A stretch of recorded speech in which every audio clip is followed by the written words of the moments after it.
মোহাম্মদ এ আরাফাত, আপনাকে স্বাগত জানাচ্ছি আমার আজকের পালস অফ পলিটিক্সে। আমি আপনার ধন্যবাদ। এই সম্প্রতি সময়ে কিছু আহ, সাক্ষাৎকার আমি দেখেছি, সেগুলো গণমাধ্যমে অনেকেই দেখেছেন, যার কারণে আমি আসলে, আপনি বলেছেন যে আপনি স্ট্র্যাটেজিক বা কৌশলগত কারণে আপনি আসলে ক্যামেরায় আসতে চান না, ভিডিওতে আপনাকে দেখা যাচ্ছে না, যার কারণে এই কেন আসতে চাচ্ছেন না সেই প্রসঙ্গটি আমি এই জন্য আর পুনরাবৃত্তি না করি। আপনি কেমন আছেন, কোথায় আছেন বলবেন? আমি ভালো আছি। ভালো আছি। আমার নিরাপত্তার স্বার্থে কোথায় আছি এটা তো কাউকে বলিনি। আলাদাভাবে এখন বলার কোনো প্রশ্ন আসে না। বাট আমি ঠিক আছি, আচ্ছা, যাক। এতটুকুই আহ, বলতে পারি। একটা গুজব মাঝখানে শুনেছিলাম যে আপনাকে গ্রেপ্তার করা হয়েছে, পরে দেখা গেছে আসলে হয় নাই। আপনি হুম। গোয়েন্দা পুলিশের সহায়তায় সীমান্ত পাড়ি দেবার চেষ্টা করছেন, এরকম খবরও এসেছে। এই বিষয়গুলোকে একটু স্পষ্ট করবেন। সেই সাথে আরেকটু একটু বড়ই হয়ে যাবে হয়তো প্রশ্নটা। আওয়ামী লীগের অনেক নেতারা দেশের বাইরে চলে গেছেন, অনেকে দেশে আছেন, গ্রেপ্তার হয়েছেন, মামলা হামলা হচ্ছে তাদের বিরুদ্ধে, অনেকের বিরুদ্ধেই।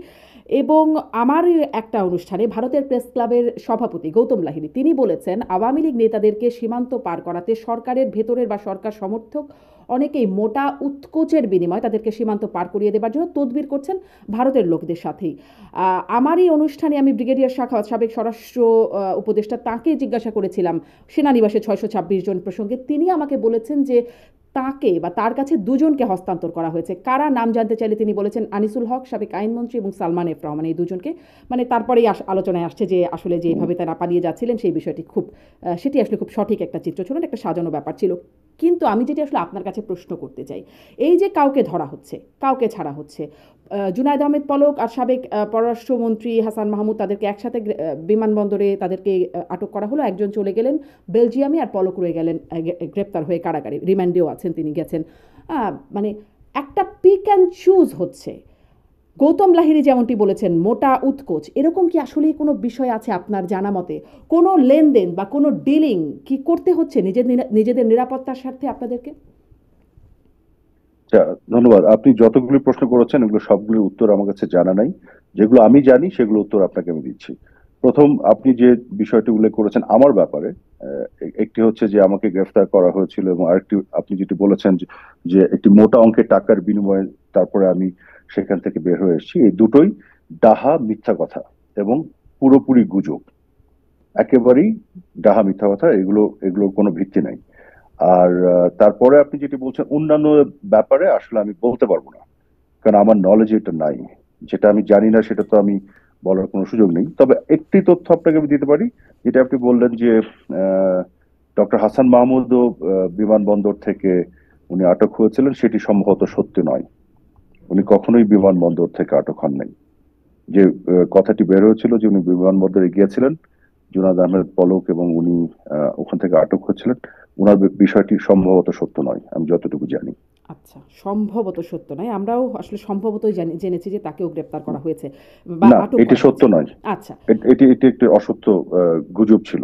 আচ্ছা, মানে তাহলে লেনদেনের কোনো বিষয় আপনার আসলে জানা নাই, তাহলে কেন পিক অ্যান্ড চুজ হচ্ছে এটা কি আপনি বুঝতে পারছেন? যে কেউ চলে যাচ্ছেন, না, কেউ আটক হয়ে যাচ্ছেন, কেউ দেখুন, হচ্ছেন। এটা তো এটা আমি বুঝতে পারছি না, আমার কাছে কোনো তথ্য নাই। কিন্তু আমি যেটা ধারণা করতে পারি যে এরকম একটা কমপ্লেক্স সিচুয়েশনে, এরকম একটা অস্বাভাবিক বাস্তবতায়, যেখানে জঙ্গিরা রাস্তায় ঘুরে বেড়াচ্ছে এবং বিভিন্ন জনের বাসায় আক্রমণ করা হচ্ছে, অফিসে আক্রমণ করা হচ্ছে, লুটতারাজ করা হচ্ছে, মব কিলিং করা হচ্ছে, এরকম একটা বাস্তবতায়, কঠিন রিয়ালিটিতে আপনি কিভাবে এই হিসাব মিলাবেন?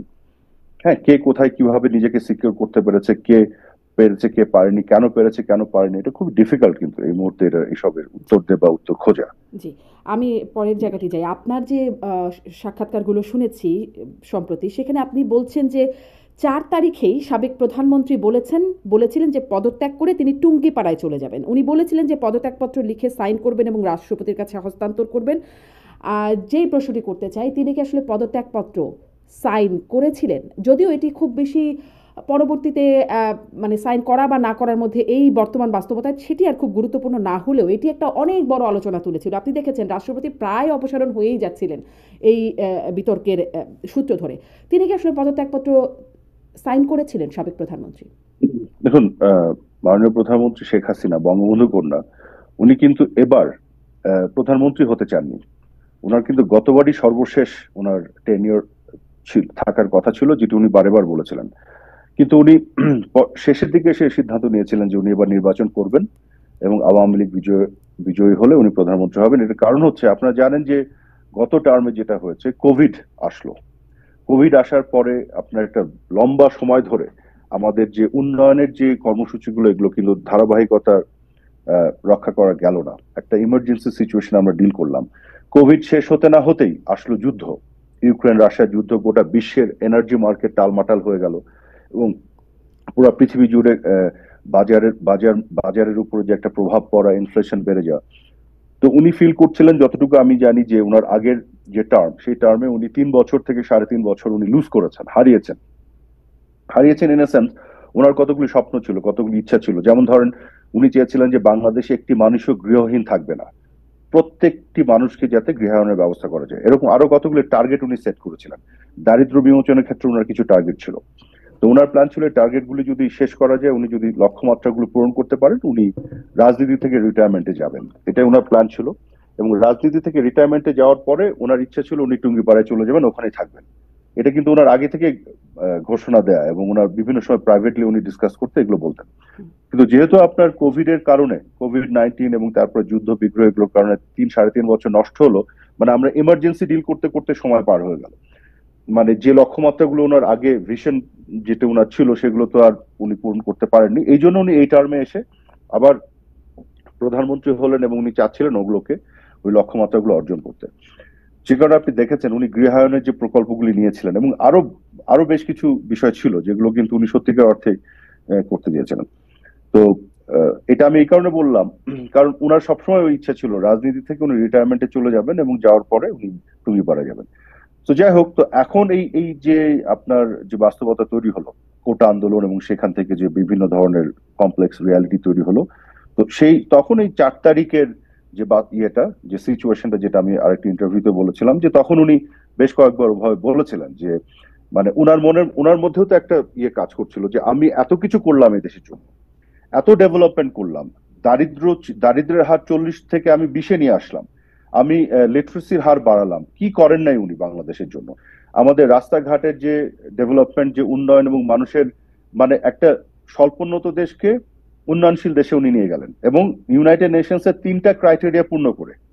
তো এই এত কিছু করার পরে উনার মনের মধ্যে সেই দুঃখবোধটা কাজ করছিল, যে আজকে এসে একটা অংশ, দেশের একটা অংশ বলছে যে উনি, উনারকে যে তারা যেভাবে তাকে, উনাকে টার্গেট করে যে ধরনের আলোচনা সমালোচনা হচ্ছিল, তখন উনি দুঃখ করে বলছিলেন যে উনি আর থাকবেন না, যে আমার দরকার নাই, ওদের ভালো লাগে না, ওরা দেশ চালাক, আমি টুঙ্গিপাড়ায় চলে যাব। তো 4 তারিখে উনি কয়েকবার এই কথাটা বলেছিলেন যে উনি আর থাকবেন না। এইটা আমি আগের ইন্টারভিউতে বলেছি। তো কাজে এই যে যেটি বলা হয় যে মানে 5 তারপরে কি তারিখ তিনি উনি নাকি ক্ষমতা পদত্যাগপত্র সাইন করেছিলেন, তিনি থাকবেন না, এই আমি সিদ্ধান্তটা বা এই ভাবনাটা তার আমি মধ্যে কাজ করছিল? তারপরে আমি আসি প্রক্রিয়ায়। আমি আমি আসি জি। অনেকগুলো আলাপ হচ্ছিল তখন, যার মধ্যে একটি আলাপ ছিল যে হ্যাঁ, 5 তারিখে ওরা যে তাদের যে প্রোগ্রামটি দিয়েছে, সেদিন যদি গোটা ঢাকা শহরকে আপনার নিরবিচ্ছিন্ন একটা ডিফেন্স সিস্টেমের মধ্যে রেখে এটাকে কন্টেইন করা যায়, পরবর্তীতে হয়তো উনি নির্বাচনের ঘোষণা দিবেন বা উনি চলে যাবেন, ওরকমও অনেক কিছু আলাপ আলাপ করা হয়েছিল কিন্তু। তো যাই হোক, তারপরে 5 তারিখে যেটি হয়েছিল, 5 তারিখে তো না, অনেকে যে বলে যে 5 তারিখ উনি নাকি জিত করছিলেন, ক্ষমতা ছাড়তে চাচ্ছিলেন, এটা ডাহা মিথ্যা কথা। ডাহা মিথ্যা কথা। এটা আমি আহ, যে কোনো সিচুয়েশনে বলতে বলতে পারবো, এই কারণে, কারণ আমি 4 তারিখে তো দেখছিলাম যে ওনার ক্ষমতায় থাকার ইচ্ছেই ছিল না, মানে উনি খুবই হার্ড ছিলেন আর কি, সত্যি কথা বলতে। যাই হোক, তো 5 তারিখের ঘটনাটা যেটা আমি জানি, উনি যেহেতু নিজে প্রপোজ করলেন উনি থাকবেন না, উনি চলে যাবেন, এবং উনি মূলত যেটা করতে চেয়েছিলেন, উনি বঙ্গভবনে যেতে চেয়েছিলেন, গণভবন থেকে পদত্যাগপত্র লিখে সেটা সাইন করে, এবং সেই পদত্যাগপত্র জমা দিতে। কিন্তু সত্যি কথা বলতে, যে সেই যে পদত্যাগপত্রটা, সেইটা কিন্তু আর আহ, রাষ্ট্রপতির কাছে নিয়ে যে জমা দেওয়া হয়নি সাইন করা হয়েছিল বলে জানেন অফিসিয়ালি। কি? সাইন করা হয়েছে কি হয়নি এটা কিন্তু আর ম্যাটার করে না। যদি ধরেন সাইন করা নাও হয়, আপনি বা হয়, পদত্যাগ পত্রটা কিন্তু ফিজিক্যালি থাকতে হবে, এবং সেই পদত্যাগ পত্রটা হ্যান্ড ওভার হতে হবে রাষ্ট্রপতির কাছে। আপনি যদি অফিসিয়াল জায়গা থেকে চিন্তা করেন, যেহেতু এটা করা যায়নি, তার আগেই উনাকে অনেকটা ফোর্স করে, জোর করেই ওখান থেকে ফিজিক্যালি রিমুভ করার জন্য তার হেলিকপ্টার উঠিয়েছে, বাধ্য করেছে, এবং দেশের বাইরে পাঠিয়ে দিয়েছে। যে কারণে ওই ওই কাজ, ওই ফর্মালিটিসটা কিন্তু আর করা যায়নি। এবং আজকে আপনাকে আর একটা তথ্য দিই আমি, ইন্টারেস্টিং তথ্য, সেটা হচ্ছে যে 3 দিন পরে, 5 তারিখের পরে, 6, 7, 8 তারিখে সম্ভবত শপথ নেওয়ার যে বিষয়টি হলো, 3 দিন পরে যখন প্রফেসর ইউনূসের নেতৃত্বে এই অন্তর্বর্তীকালীন সরকারের শপথ নেওয়ার বিষয়টি হলো, তখন কিন্তু এই পদত্যাগ পত্র খোঁজা হয়েছিল, হুম। কিন্তু পদত্যাগ পত্র কেউ কিন্তু খুঁজে পায়নি। যাই হোক, সেটা অন্য অন্য ডিসকাশন, বাট সেটি আসলে রাষ্ট্রপতির হাতে পৌঁছায়নি। আচ্ছা, কারণ সেটি এমন রাষ্ট্রপতির একটা হাতে পৌঁছায়নি। সিচুয়েশন ক্রিয়েট করা হলো, হ্যাঁ এমন একটা সিচুয়েশন ক্রিয়েট করা হলো যেটা এটা হলো না। কিন্তু ক্ষমতা উনি ছেড়ে দিতে চেয়েছিলেন। উনি হয়তো যেটা চেয়েছিলেন যে উনি বঙ্গভবনে যাবেন, হুম। পদত্যাগ পত্র হস্তান্তর করবেন, মানে সেটি নতুন একটা সম্ভব সরকার হয়নি। হবে সেটাকে উনি ওভারসি করবেন। জি, হ্যাঁ, মোহাম্মদ আরাফাত, রাইট। আমি একটু এখানে জানতে চাই যে আপনি বলছিলেন যে তিনি আসলে ছেড়ে দিতে চেয়েছিলেন এবং তিনি রিটায়ারি করতে চেয়েছিলেন। তার মধ্যে কি এখনো সেই ইচ্ছাটা আছে যে তিনি আসলে রাজনীতি থেকে অবসর গ্রহণ করবেন? কারণ তাকে আমরা রাজনীতিতে এখন সক্রিয় বা বিভিন্ন জায়গায় বক্তব্য, নানান রকম কথাবার্তাও বলতে শুনছি, এবং আহ, তিনি যদি ক্ষমতা ছাড়তেই চান তাহলে তাহলে তিনি পরবর্তীতেও নিজেকে প্রধানমন্ত্রী দাবি করছেন বা করলেন কেন? আমরা এমনকি ট্রাম্পকে দেওয়া শুভেচ্ছা বার্তাও তাকে প্রধানমন্ত্রী, বাংলাদেশের প্রধানমন্ত্রী হিসেবে শুভেচ্ছা বার্তা পাঠাতে দেখেছি। এগুলো কি আসলে খুব ভালো হচ্ছে? ট্রাম্পকে দেওয়া যে শুভেচ্ছা বার্তা, ওটাতে যেটি লেখা ছিল, আপনি খেয়াল করে দেখবেন প্রধানমন্ত্রী কথাটা কিন্তু ব্র্যাকেটের মধ্যে লেখা ছিল। হুম। আপনি দেখবেন যে গত 4 বছর বা এই মুহূর্ত পর্যন্ত আমেরিকার প্রেসিডেন্টকে, আমেরিকার প্রেসিডেন্ট কিন্তু বাইডেন, হুম। রাইট? ডোনাল্ড ট্রাম্পকে আমেরিকার প্রেসিডেন্ট, না, এখনো না। কিন্তু ওনাকে যতবার বলা হয়, অ্যাড্রেস করা হয়, প্রেসিডেন্ট ট্রাম্প হিসেবে অ্যাড্রেস করা হয় না। ওয়ান্স আপনি প্রেসিডেন্ট, আপনাকে কিন্তু বলা যেতে পারে প্রেসিডেন্ট, এটা কিন্তু সাবেক বলাটা নেসেসারি না, এবং এটা কিন্তু একটা ফিগার অফ স্পিচ। হুম। হ্যাঁ, একজনের পরিচয়ের সাথে সেই জিনিসটা রিফ্লেক্ট করানোর জন্য। কিন্তু কোথাও কি এক্সপ্লিসিটলি দাবি করা হয়েছে ওভাবে যে এখনো ফর্মালি বা কনস্টিটিউশন উনি প্রধানমন্ত্রী? কিন্তু জিনিসটা হচ্ছে, আপনি যদি আসলেই কনস্টিটিউশন অনুযায়ী দেখেন তাহলে কিন্তু কথাটা সত্যি, উনি কিন্তু এখনো এখনো আসলেই প্রধানমন্ত্রী, কারণ ওনার পদত্যাগটা তো এক্সিকিউটেড হয় নাই। এইটা একটা। দ্বিতীয় জিনিস, আপনি যেটার সাথে যেটা মেলাচ্ছেন, উনি যদি ক্ষমতা ছেড়ে দিতেই চান তাহলে এখন কেন অ্যাক্টিভ হচ্ছেন বা এটা বলছেন, কারণ আজকে বাংলাদেশটা কোথায় চলে গেছে, আজকে দেশের অবস্থাটা কি? কাজে এই মুহূর্তে তো উনি রিটায়ারমেন্টে যাওয়ার প্রশ্ন আসে না। উনি রিটায়ারমেন্টে যেতে চেয়েছিলেন একটা শান্তিপূর্ণ ট্রানজিশনের মধ্য দিয়ে, সেই ট্রানজিশনটা তো হয়নি। বরং আজকে বাংলাদেশের কি অবস্থা, আপনি যে সেক্টরে কাজ করেন, আপনি সাংবাদিক, কত সাংবাদিকের উপরে যে মিথ্যা মামলা দিয়ে জেলে ঢুকানো হয়েছে, কত সাংবাদিককে চাকরিচ্যুত করা হয়েছে, কত সাংবাদিকদেরকে আক্রমণ করে হত্যা করা হয়েছে, কত সাংবাদিকদেরকে আপনার বিভিন্ন যে মিডিয়া হাউসগুলো দখল করা হয়েছে। আর পলিটিশিয়ানদের কথা বাদ দিলাম, আজকে শাহরিয়ার কবিরের মতো একটা মানুষ, জাস্টিস শামসুদ্দিন চৌধুরী মানিকের মতো একটা মানুষ, তাদেরকে জেলে নিয়ে যে ফ্লোরের মধ্যে রেখে দিয়েছে। কি অন্যায় করেছে তারা? এরা কি খুনি? এরা কি ধর্ষক? আপনার মোহাম্মদ জাফর ইকবাল, প্রফেসর জাফর ইকবালের মতো একটা মানুষ, তার বিরুদ্ধে আপনার তারা মামলা দিয়েছে, কি মানবাধিকার বিরোধী মামলা। এবার তো এই যে যে ঘটনাগুলি ঘটছে, এই বাস্তবতা কি উনি ওনার দায়িত্ব এড়াতে পারবেন? এটা তো পারবেন না, যে কারণে উনি এই ফাইটটা করছেন।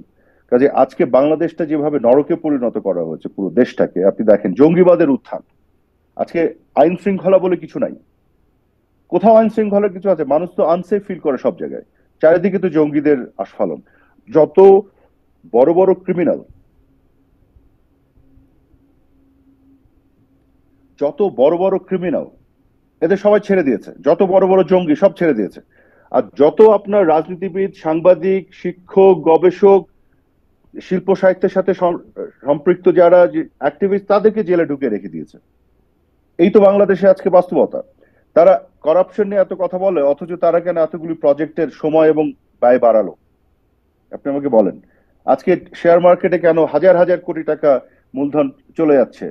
এই প্রশ্ন কে করবে? গত 5 মাসে কি বাংলাদেশ থেকে অর্থ পাচার হয় নাই? আপনি একটু গ্লোবাল ফাইন্যান্সিয়াল ইন্টিগ্রিটি রিপোর্টটা একটু দেখেন, তারা তো যে রেকর্ড করে সেখানে কি পাচার হয় নাই? আপনি বলে দিচ্ছেন 15 বছরে এত অর্থ পাচার হয়েছে, মিথ্যা বিভিন্ন কথা বলে দিচ্ছেন, হুম। মিসকোট করছেন জিএফআই রিপোর্টকে করে। তারা যে সম্ভাব্য অ্যামাউন্টের কথা বলছে সেটাকে আপনি বলে দিচ্ছেন এক্সাক্ট অ্যামাউন্ট। হ্যাঁ, হোয়াইট পেপার পাবলিশ করছেন হুম। উইদাউট এনি অথেন্টিক হুম। এভিডেন্স। না, আপনি তারা অবশ্য বিভিন্ন ধরনের আনুমানিক, তারা এক্সাজারেট বলছে নাম্বার সংখ্যা দিচ্ছেন। ততটা একদম প্রপার এক্সাক্ট দেওয়া সম্ভব হয় না, এরকম বিষয় তারাও একটা আনুমানিক ফিগারই বলছে। ও আনুমানিক ফিগার কি আপনি এরকম দিবেন? কোন একটা কিছু ধরেন 2 টাকা হবে, আর আপনি বললেন যে ওটা 2 লক্ষ টাকা, এটাকে আনুমানিক বলে? জি, এরকম আনুমানিক কোনো হতে তথ্য তো হবে তো। আসলে আসলে আপনি অনেক এই সরকারের অনেক সমালোচনার কথা বলছেন। এই সরকারের কোনো প্রতিনিধি যখন কথা বলি আমি তাদের কাছে এই অনেক বিষয় নিয়ে আমি প্রশ্ন করি। আজকে আমি আপনার কাছে আপনাদের বিষয়গুলো নিয়ে একটু বেশি প্রশ্ন করতে চাই। আপনারাও তো আপনাদের সময়কার কত টাকা পাচার হয়েছে, এমনকি কারা কারা পাচার করছেন, এই বিষয়টা আমরা বহুবার বলবার বা জানবার চেষ্টা করেছি। সঠিক তথ্য আমরা পাইনি তো। আপনি কেন সঠিক তথ্য পাবেন না? বাংলাদেশ ব্যাংকের বিভিন্ন সময় তো সেই তথ্যগুলো দেওয়া হচ্ছে, সংসদে দাঁড়িয়ে আমাদের অর্থমন্ত্রী, পররাষ্ট্রমন্ত্রী, তারাও তো এই বিভিন্ন সময় বলেছেন। হুম। তারা বরং তবে বলেছেন আপনারা টাকা, তথ্য দেন কারা পাচার করছে। না না না, যেটা বলা হয়েছে সেটা হচ্ছে যে টাকা পাচার সংক্রান্ত বিভিন্ন যে বিষয়গুলি, আর যারা ধরেন অলিক বায়বীয় বিভিন্ন দাবি করতো তাদেরকে বলা হতো ঠিক আছে দেন আপনি, যে জিনিসগুলো এক্সিস্ট করে না সেটা যখন আপনি দাবি করবেন তখন তো আপনাকে আমি বলবো ঠিক আছে আপনি তথ্য দেন, আমি অ্যাকশন নিচ্ছি। সেই ক্ষেত্রে সেই প্রসঙ্গে বলা হয়েছিল তথ্য দেন। এখন বিষয়টা হচ্ছে কি যে আপনি দেখেন এই যে বলে কারা তারা কি পাচার বলছিল করেছে, কত এতদিন, টাকা পাচার হয়েছে, এরকম তথ্য কি আপনাদের কাছেও ছিল আওয়ামী লীগের আমলে, ধরুন 15 বছরে? আমার কাছে নাই, আমার কাছে নাই এই মুহূর্তে। কিন্তু আমার কথা হচ্ছে যে টাকা পাচার তো বাংলাদেশের সাধারণ মানুষও করে, আপনিও টাকা পাচার কোনো না কোনো ভাবে করেছেন, আমি আপনাকে গ্যারান্টি দিয়ে বলতে পারি। আপনি যখন বিদেশে বিভিন্ন সময় যে আমাদের যে অ্যামাউন্ট আছে তার বাইরে 2 টাকা এক্সট্রা নেন, সেটাও পাচারের অংশ হ্যাঁ, হয়েছে, সেটার বাইরে মানি আমি নেইনি, লন্ডারিং। আমি জানি $10,000 না না, পর্যন্ত নেওয়া যায়। এইসব ক্লেম করেন না আমাকে, 10,000-এর বেশি সবাই নাই, এটা বলে আমাকে লাভ নাই।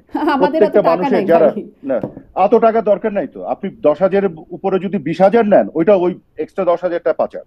কাজে এটা বলে লাভ নাই। বাংলাদেশে সবাই যদি আপনি বলেন টাকা পাচারের অংশীদার, এটা বলে লাভ নাই যে আমি খুবই শুদ্ধ বাকি সবাই খারাপ। কাজে জিনিসটা হচ্ছে কি, ধরেন যারা বাচ্চাদের পড়ায় তারা কি টাকা পাচার করে না? হুম। বাংলাদেশে তো আপনি প্রত্যেকটা মানুষ, আপনি যে দেশে মিশেন ডানে ভাবে আত্মীয় স্বজন বন্ধু সবাই সবার ঘরে ঘরে তো বাচ্চাদের পড়াচ্ছে, করতেছে না টাকা পাচার? যারা ধরেন কোনো না কোনো ভাবে কিছু প্রপার্টি কেনে, টাকা পাচার করছে না? যারা এই যে রাস্তায় নেমে উৎসব করেছে আপনার 5 তারিখে গুলশান বনানী বাড়িধারা এই এলাকায়, এদের সবাইকে আপনি খোঁজ নেন, আপনি কোনো না কোনো অঙ্কের টাকা পাচারের কাহিনী পাবেন। কাজে টাকা পাচারের যে বিষয়টা, এটাকে এমন ভাবে ব্যাখ্যা করা হয়, এই ব্যাখ্যার মধ্যে কিছু গলদ আছে বাংলাদেশে, কিন্তু যখন হাজার হাজার কোটি বুঝছেন? টাকা বা লক্ষ কোটি টাকার মতো শোনা যায় এবং এই তার তথ্য ভিতরে আপনি কোনো কোথায় পেয়েছেন, স্পষ্টতা আমরা কোথায় পেয়েছেন? সরকারের কাছ থেকে পাই না, তখন তো মানে খুব কি অস্বাভাবিক আমাদের মধ্যে এই ধারণাটা তৈরি হওয়া? হ্যাঁ অস্বাভাবিক, কারণ আপনার খোঁজ নেন না, আপনার যেটা শোনা যায় সেটা শুনে খোঁজ তো আপনারা আপনারা দিতে ওইটার উপর পারেন না। ভিত্তি আমরা করে, যখন সরকারে ছিলেন আমরা জিজ্ঞাসা করেছি কত যেটা টাকা পাচার যে হয়েছে, যে জিনিস এসালাম শোনেন, কত টাকা যে পাচার করেছে সেটি তদন্ত যে পর্যন্ত বন্ধ করে দেওয়া হলো, মানে কিভাবে আমরা জানবো? যে আমাদের পক্ষে তো জিনিস শোনেন, যে জিনিস এক্সিস্ট করে না সেটা আপনি জানানো হবে কি করে আপনাকে? মানে আপনি এক্সিস্ট কি করতে বলছেন হবে যে তো। আওয়ামী লীগ আমলে যে পাচার করার বিষয়টি বা মোটা বড় বড় অঙ্কের টাকা পাচার এগুলো আসলে সত্যি না? আমি যেটা বলতে যাচ্ছি সেটা হচ্ছে টাকা পাচারটা এত ওয়াইড স্প্রেড, গোটা বিশ্ব জুড়ে যেভাবে হয়, সব দেশে কিন্তু টাকা পাচার হয়। আপনি এই যে গ্লোবাল ফাইন্যান্সিয়াল ইন্টিগ্রিটি রিপোর্টটা দেখেন না, এখানে প্রথম 10টার হুম। মধ্যে কোন দেশের নাম আছে জানেন? না, প্রথম আমি জানি। 10টা দেশের মধ্যে, এর মধ্যে আপনি রাশিয়াকে পাবেন, চায়নাকে পাবেন, ভারতকে পাবেন, ব্রাজিলকে পাবেন, সাউথ আফ্রিকাকে পাবেন, মালয়েশিয়াকে পাবেন, ইন্দোনেশিয়াকে পাবেন। বাংলাদেশ এখানে 23তম দেশ। এখন বিষয়টা হচ্ছে এই যে টাকা পাচারের বিষয়গুলি, এটা একটা গ্লোবাল ফেনোমেনা। হুম। পৃথিবীর কোনো দেশ কোথাও এমন কোনো ম্যাজিক আবিষ্কার করতে পারেনি যেটা দিয়ে এটাকে আটকাতে পেরেছে। সেইখানে প্রবলেমটা গ্লোবাল, আর আপনি এমন ভাবে আলোচনাটা করেন, আপনি মানে আপনি না শারমিন, আমি হুম। ওভারঅল বলছি, যেন এটা একটা ইউনিক প্রবলেম শুধু বাংলাদেশের, আর শুধু শেখ হাসিনার আওয়ামী লীগ সরকার এটাকে ঠেকাতে পারেনি। তাহলে আর তারেক দুনিয়ার রহমানের টাকা সবাই, ফেরত আনা নিয়ে আপনারা এত সব কাহিনী কেন বলছেন? বলছি কেন তাহলে, কেন বলছি, ইস্যুটা হচ্ছে যে গ্লোবালি যে এই যে প্রবলেমটা যেটা সবাই ফেস করছে, সেটা আমরা ফেস করেছি। তারেক রহমানেরটা নিয়ে কেন এত কথা বলি, কারণ রাজনীতির সর্বোচ্চ শিখরে থেকে আপনি যদি টাকা পাচার করেন then it is a very important issue. সেটা আপনি প্রমাণ করেন। আমি তো দাবি করছি আওয়ামী লীগের কেউ টাকা পাচার করেনি, আওয়ামী লীগের রাজনীতির সাথে সম্পৃক্ত কেউ টাকা পাচার করে না। যদি করে আপনি প্রমাণ করে দেন, করে তাকে শাস্তি আওতায় আনেন, টাকা ফেরত নিয়ে আসেন, আমি তখন বলবো যে হ্যাঁ তাকে সাজা দেন, হুম। তাই না? কিন্তু এত ভেগলি এগুলো নিয়ে ডিসকাস করা যে হয়, আপনি আমাকে এসালাম বলেন কত টাকা যে পাচার করেছেন সেই বিষয়ে কি আপনাদের কাছে তথ্য আছে? ছিল? আমার কাছে নাই, আমার কাছে নাই, এগুলো নিয়ে শুনি, কোনো এভিডেন্স আমি পেলাম না কারো কাছে। কখন কেউ আমাকে তথ্যপত্র এবং প্রমাণ সহ দিতে পারলো না যে এত টাকা লন্ডার্ড হুম। হয়েছে, পাচার যেমন হয়েছে এখান পিকে থেকে, হালদার, এই এবং প্রশ্নটা আমি দেখাতে পারলো বহুবার না। করেছি, কত টাকা পাচার করেছেন? আমি ঠিক এক্সাক্ট তথ্য কখনোই পাইনি, কিন্তু পিকে হালদার তথ্য আমিও টাকা পাচ্ছি পাচার না, করেছেন। এক্স্যাক্টলি, কিন্তু এক্সাক্ট তথ্য এভিডেন্স সহ কেউ দিতে পারে না, সব সরকারের বায়বীয় কথা দায়িত্বে বলে যারা এগুলো থাকবেন নিয়ে। তাদের তো এই এভিডেন্সটা দেবার কথা। পাচার যে তো করেছেন সেটি এখন তো তো নিশ্চিত, তার বিরুদ্ধে প্রসিডিং তো হচ্ছে। এখন না, আপনি কি করে জানেন নিশ্চিত? প্রসিডিংস হলে নিশ্চিত, প্রমাণ ছাড়া আপনি তো অভিযোগ আসলে তো নিশ্চিত হতে পারেন না। এখন আমার কথা হলো যে আচ্ছা আমরা তো এখন সরকারে নাই, ধরেন আমরা দিতে পারি না, এখন দেখ এখন কি দিতে পারছে? হুম। এখনো তো বায়বীয় কথা বলছে। এখন জি। যারা দায়িত্বে আছে ওরা এখন ইন্টারভিউ দিয়ে আগে যে যেমন সুশীল সমাজের পক্ষ থেকে কথা বলতো ওরকম কথা বলছে। Why don't they give us the evidence? Evidence দিয়ে কথা বলুক যে এত টাকা এই পদ্ধতিতে বাংলাদেশ থেকে ওই জায়গায় এই লোক নিয়ে গেছে, এটা তো করা সম্ভব। হুম। আপনি দরকার হলে যেখানে গেছে সেই দেশের সংস্থার সাথে কথা বলেন। হুম। জি। আমার এই কথা এই হলো প্রশ্নটা সিম্পল, আসলে আপনাদের আমার কথা সরকারের হলো কি আমলেও আমরা জানেন? করেছিলাম যে কারা কত টাকা পাচার করছে, কিভাবে নিয়ে যাচ্ছে, ঠিক সঠিক উত্তর আমরা তখনও আসলে তো ঠিকভাবে এরাও পাই তো নাই। দিচ্ছে না। যারা অভিযোগ করে আসছে তারা তো দিতে পারছে না, তার মানে আপনার কি মনে হচ্ছে, তার মানে এটা আসলে দিতে, এগুলো নিয়ে যত বড় বাগাড়ম্বর হয় কথা হয়, সত্যিকার অর্থে বিষয়টা ওরকম না। জি, এবং আপনাকে সত্যিকার এটাও আমি তথ্যটা বলি, যদি গত আমরা জানতাম মোহাম্মদ আরাফাত, তাহলে হয়তো এত বাগাড়ম্বরের সুযোগ থাকতো না। মানে আমাদের তথ্য ঘাটতি হয়তো এত আপনাকে বাগাড়ম্বরের যে কারণ। যে জিনিস আপনাকে আবার বলি, যে জিনিস এক্সিস্ট করে না সেটা আপনি কি করে দিবেন? যে জিনিস এক্সিস্ট করে না কিভাবে দিবেন? পৃথিবীর কোন দেশ, আপনি একটা দেশের নাম বলেন না যেটা আপনি বাংলাদেশে আমার কাছে চাচ্ছেন, যে এক্সাক্ট ফিগার দিতে পেরেছে হুম, যে এত টাকা এই বছর তাদের ওখান থেকে পাচার হয়েছে। চায়না দিতে পেরেছে, একদলীয় শাসনের একটা দেশ। ভারত দিতে পেরেছে, একটা রিলেটিভলি বেটার ডেমোক্রেসি। রাশিয়া দিতে পেরেছে, সাউথ আফ্রিকা দিতে পেরেছে, ব্রাজিল দিতে পেরেছে। তো কেউ যেটা পারে না সেটা আপনি আমার কাছে দাবি করেন। গোটা বিশ্বে যা কিছু হচ্ছে সেটা আপনি বলেন যে আপনার শুধু এটা পৃথিবীর প্রবলেম না, শুধু আপনার প্রবলেম। আপনি কেন সলভ করছেন না? হুম। মানে আমার কাছে জাদুর কাঠি থাকতে হবে হ্যাঁ, এই ধরনের যে তার মানে সমস্যাগুলি এমনটি তো তো তৈরি নয় করে। মোহাম্মদ আরাফাত যে পারে না বলে এটি সত্যি না যে আসলে পাচার হচ্ছে না, কারণ আপনারাও স্বীকার করেছেন, সরকারের মধ্য থেকে বলা আমি হয়েছে যে বলছি, হ্যাঁ এটি নো নো নো, সমস্যা যে টাকা এক্স্যাক্টলি পাচার হচ্ছে। এক্স্যাক্টলি পারে না বলে সত্যি না সেটা বলছি না, আমি বলছি যে বাড়িয়ে ফুলিয়ে ফেপে যেটা বলা হয় সেটা অসত্য। জি, বাট বাংলাদেশ থেকে টাকা পাচার হয় না এটা তো আমি বলছি না, জি, আমি তো বললাম জি। যে আপনিও করেছেন 2 টাকা হলেও পাচার। বাংলাদেশের প্রত্যেকটা মানুষ যারা বিদেশে যায় হুম, কিছু না কিছু পাচার হয়। এবং যাদেরই ধরেন সেকেন্ড হোম আছে, এই যে আপনার আশেপাশে যারা আত্মীয় স্বজন বন্ধু বান্ধব পাবেন, টাকা পাচারটা কি, আপনার যে অ্যামাউন্টটা বেঁধে দেওয়া আছে তার উপর দিয়ে এক্সট্রা যেটাই নিচ্ছে সেটাই পাচার হুম, কিন্তু। তো ওভারঅল যে পাচারের যে হিসাবটা, পাচার হয় না একবারও আমি বলি নাই। জি, জি, আমি বলছি এটা যে পদ্ধতিতে যেভাবে হচ্ছে হুম, সেটা কিন্তু ওইভাবে বের করা মুশকিল, জি, এক। আর দুই জি, হচ্ছে জি। আসলে মানে দুই রাজনৈতিক টাকা পাঁচ কারণে। টাকা পাচার হলেও পাচার, আবার বড় বড় লক্ষ মানে লক্ষ কোটি টাকা পাচার হ্যাঁ, হলেও পাচার, কিন্তু লক্ষ কোটি কারা পাচার হ্যাঁ, করছেন সেটির তথ্যই আমরা মূলত সব হ্যাঁ, সময় জানতে চেয়েছি। সেটি হ্যাঁ, আমরা তখনও জানতে ওই পারিনি, ওইটা এখন ওইটা একটা। ওইটা ওইটা জানতে পারেন না কারণ ওইটা সত্য না, ওইটা এক্সিস্ট করে না। আমি সেটাই বলছি যে যখন 2 টাকা 5 টাকা করে হাজার হাজার লক্ষ লক্ষ লোক পাচার করে ওটা লক্ষ কোটি হয়ে যায় কিন্তু একটা দেশ থেকে। কিন্তু আপনারা যখন ফিঙ্গার পয়েন্ট করেন, এটাকে পলিটিসাইজ করে হুম। কিছু লোককে দিয়ে বলতে চান এত লক্ষ কোটি টাকা পাচার করেছে, এস তখন আলমের এটা বের করা যায় না। মালিকানাধীন ইসলামী ব্যাংকগুলো ফাঁকা হয়ে গেল। মানে হুম। তথ্য আমরা জানি না সবকিছু বলে এই ঘটনাগুলো হয়নি তেমন ব্যাংকগুলি তো না। ব্যাংক যে ফাঁকা হয়ে গেল, আচ্ছা আপনি আমাকে একটা জিনিস বলেন, সেটার সাথে মানি লন্ডারিং এর কি সম্পর্ক, অর্থ পাচারের? মানে এই টাকাগুলো কোথায় গেল? টাকাগুলো কোথাও না কোথাও তো গেছে। না না, এই গেছে, এই জন্য কি আপনি পাচার হয়ে গেছে বলতে পারেন উইদাউট প্রুফ? 2008 সালে মোহাম্মদ আমেরিকাতে। আরাফাত, আপনিও তো এটি বলছেন না যে পাচার হয়নি টাকা, হয়তো টাকার অ্যামাউন্ট নিয়ে হয়তো আপনার আলোচনা বা তর্ক বিতর্ক থাকতে পারে। পাচার হয়েছে, পাচার আপনারা ঠেকাতে পারেন নাই, এবং আমি সেটা মোটা বলছি অঙ্কের যে টাকা পাচার হয়ে গেছে বলে তখন আপনারাও স্বীকার করেছেন। আমি আপনার কথা বলছি না, আপনাদের মন্ত্রীরা বলেছেন, সরকারের পক্ষ থেকে বলা হয়েছে যে একটা অন্যতম বড় সমস্যা। আমি যেটা বলছি যে গোটা বাংলাদেশ থেকে বাংলাদেশের সকল মানুষ যারা দেশে বিদেশে যায় ব্যবসা বাণিজ্য করে, প্রত্যেকেরই এখানে পার্টিসিপেশন জি, আছে অর্থ পাচারে। নিশ্চয়ই, আর এটাকে পলিটিসাইজ করার কোনো সুযোগ নেই। নিশ্চয়ই, কিন্তু আর দুই এই টাকার এইসব হাজার কথাগুলি কোটি বা কিন্তু খুব লক্ষ কোটি, সেই সংখ্যাটা নিশ্চয়ই না, সমান না। এইটাই যাই তো হোক, বলছি, এইটাই তো হচ্ছে। হ্যাঁ, হাজার কোটি লক্ষ কোটি প্রমাণ আপনার কাছে নাই কিন্তু আপনারা নাই, বলতে থাকেন নাই, আমার নাই। কাছে প্রমাণ নাই। এবং এটা এক্সিস্ট, প্রমাণটা করার এবং জন্য এটা সরকার আমাদেরকে এবং সেই তথ্য প্রমাণ আমরা সরকারের কাছ থেকে এবং গিয়ে পাই না। এবং সেটা এক্সিস্ট করে না বলে পান না, সেটা এইটাই আমি বলছি। আপনার যাক, কিন্তু একই কোয়েশ্চেন আপনি বারবার আচ্ছা, এই করছেন, আমি প্রশ্নে আর উত্তর না দেওয়ার যাই, পর। মানুষ এটা আসলে হুম, বিচার করবে যে তারা তাদের বাস্তবতা হুম, থেকে তারা কিভাবে চিন্তা করে। যেহেতু আসলে আমাদের কারোর কাছে এই বিষয়ে প্রমাণ নাই, আমি দেখাতে পারবো না যে আসলে এত টাকা পাচার হয়েছে, এ পাচার করেছে। আমি আপনাকে দাঁড়ান, এটা নিয়ে লাস্ট একটা কথা বলে নিই। বলুন। আমি সিম্পল একটা কমন সেন্স থেকে বুঝিয়ে দিই। 15 সাড়ে 15 বছর আওয়ামী লীগ সরকার ক্ষমতা ছিল, রাইট?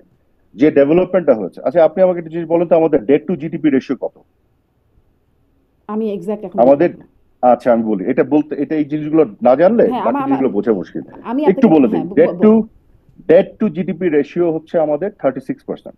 অর্থাৎ বাংলাদেশের যে টোটাল সম্পদ সেটার সাপেক্ষে আমাদের মানে total debt, external debt and internal debt মিলে এটা যে পরিমাণ, সেটা 36% of the total GDP size. এইটা 15.5 বছর আগে কত ছিল? 15.5 বছর আগে 36ই ছিল। তার মানে আমরা কিন্তু মোটেও আমাদের লোন বাড়াইনি। আমরা 15.5 বছরে আমাদের সম্পদ যেটা বাড়িয়েছি তার সাপেক্ষে পার্সেন্টেজ একই আছে। কিন্তু দেখেন এরা কিন্তু বলে আসছিল যে আমরা লোন করে দেশকে ডুবিয়ে দিয়েছি, অথচ অর্থ উপদেষ্টা কিছু নাই কিন্তু বলেছে না আমাদের হুম, জিডিপির তুলনায় লোন যেটা বেশি না, রাইট? হুম, তো আমার কথা হলো এটা যে আমরা বাড়াইনি, এট দ্য সেম টাইম যে ডেভেলপমেন্টটা করেছি 15.5 বছরে, এটা কি বাতাস দিয়ে হয়ে গেল? আপনারা যে অ্যামাউন্টটা বলা হয় যে $1 বিলিয়ন, আরে বাংলাদেশের টোটাল জিডিপি সাইজ কত ছিল বলেন 2009-এ? $93 বিলিয়ন। শেখ হাসিনা যখন 5ই আগস্টে ক্ষমতা ছেড়ে যায় তখন আমার বাংলাদেশের জিডিপি সাইজ $468 বিলিয়ন। আর আপনি বলছেন 15 বছর নাকি $250 বিলিয়ন পাচার হয়ে গেছে। এটা অ্যাবসার্ড কথা।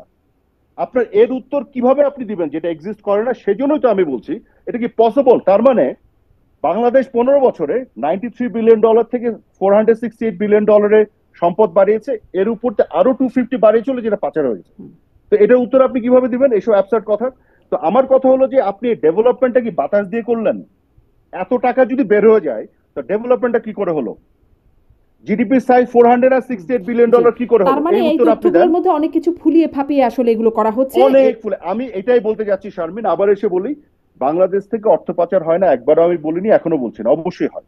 পৃথিবীর সকল দেশ থেকে কম বেশি হয়, কিন্তু অতীতের তুলনায় বাংলাদেশ থেকে গত 15.5 বছরে বলেন কম হয়েছে। এখন ফুলিয়ে ফাঁপিয়ে এটা বলে, এটাকে পলিটিসাইজ করে বলে, মিথ্যাচার করে বলে, ওইটার উত্তর দেওয়া সম্ভব হয় না। ভাই এত টাকা করছে, যেটা হয়নি সেটা কিভাবে দেওয়া যাবে? আমি সেটাই বলার চেষ্টা করছি। Thank you. জি, ধন্যবাদ। এটা নিয়ে আসলে আর খুব না আগাই, যেহেতু একদম কত টাকা কিভাবে পাচার হয়েছে সেরকম তথ্য প্রমাণ আপনি আসলে আমি আমি আপনাকেও দিতে পারবো না বা আপনিও বলতে পারবেন না। আমি আসি, এই যে আন্দোলনটা হয়ে গেল, জুলাই বিপ্লব, জুলাই গণ অভ্যুত্থান নামে পরিচিত, যারা আন্দোলন করেছে বৈষম্য বিরোধী ছাত্র আন্দোলন, যারা আসলে সামনে দেখা গেছে, তারা এটাকে বলছে বিপ্লব। সরকারের পক্ষ থেকে এটা গণ অভ্যুত্থান, সুশীল সমাজের অনেকেই ব্যাখ্যা করছেন এটি গণ অভ্যুত্থান। আপনারা এটিকে আসলে কিভাবে দেখেন বা কি বলবেন? আমরা এটাকে দেখে মানে এখানে একটা বড় ধরনের ষড়যন্ত্র হয়েছিল নিশ্চয়ই, এবং সেটার সাথে সাথে ধরেন আমাদেরও কিছু ভুল ভ্রান্তি ছিল সিদ্ধান্ত গ্রহণে এবং বিভিন্ন কিছু ডিলে হওয়া এবং এই ষড়যন্ত্রের গভীরতা বুঝতে না পারা। তো এখানে আমি দেখি পুরো জিনিসটা অনেকটা আমাদেরই ব্যর্থতার আউটকাম হিসেবে হয়েছে। একই সাথে আমি মনে করি যে বড় ধরনের যে ষড়যন্ত্রটা হয়েছে, এবং এখানে শুধুমাত্র ধরেন ষড়যন্ত্রের কিন্তু অন দ্য গ্রাউন্ডে যে অনেকগুলো কিলিং যেটা হয়েছে, সেগুলো শুধু না, মানুষের আবেগকে যাতে উস্কে দেওয়া যায়, মানুষকে যাতে আমাদের এগেনস্টে প্রচন্ড ভাবে বিগড়ে দেয় যায়, এগুলোর জন্য বিভিন্ন ধরনের প্রোপাগান্ডা হয়েছে। আজকে আমি দেখছিলাম, আমি নিজেও একটা পোস্ট দিয়েছি, একটা ছাত্র বলছে যে সে নাকি এই পুরো আন্দোলনের প্রথম শহীদ, এবং সেটাই ছিল টার্নিং পয়েন্ট সে আন্দোলনের।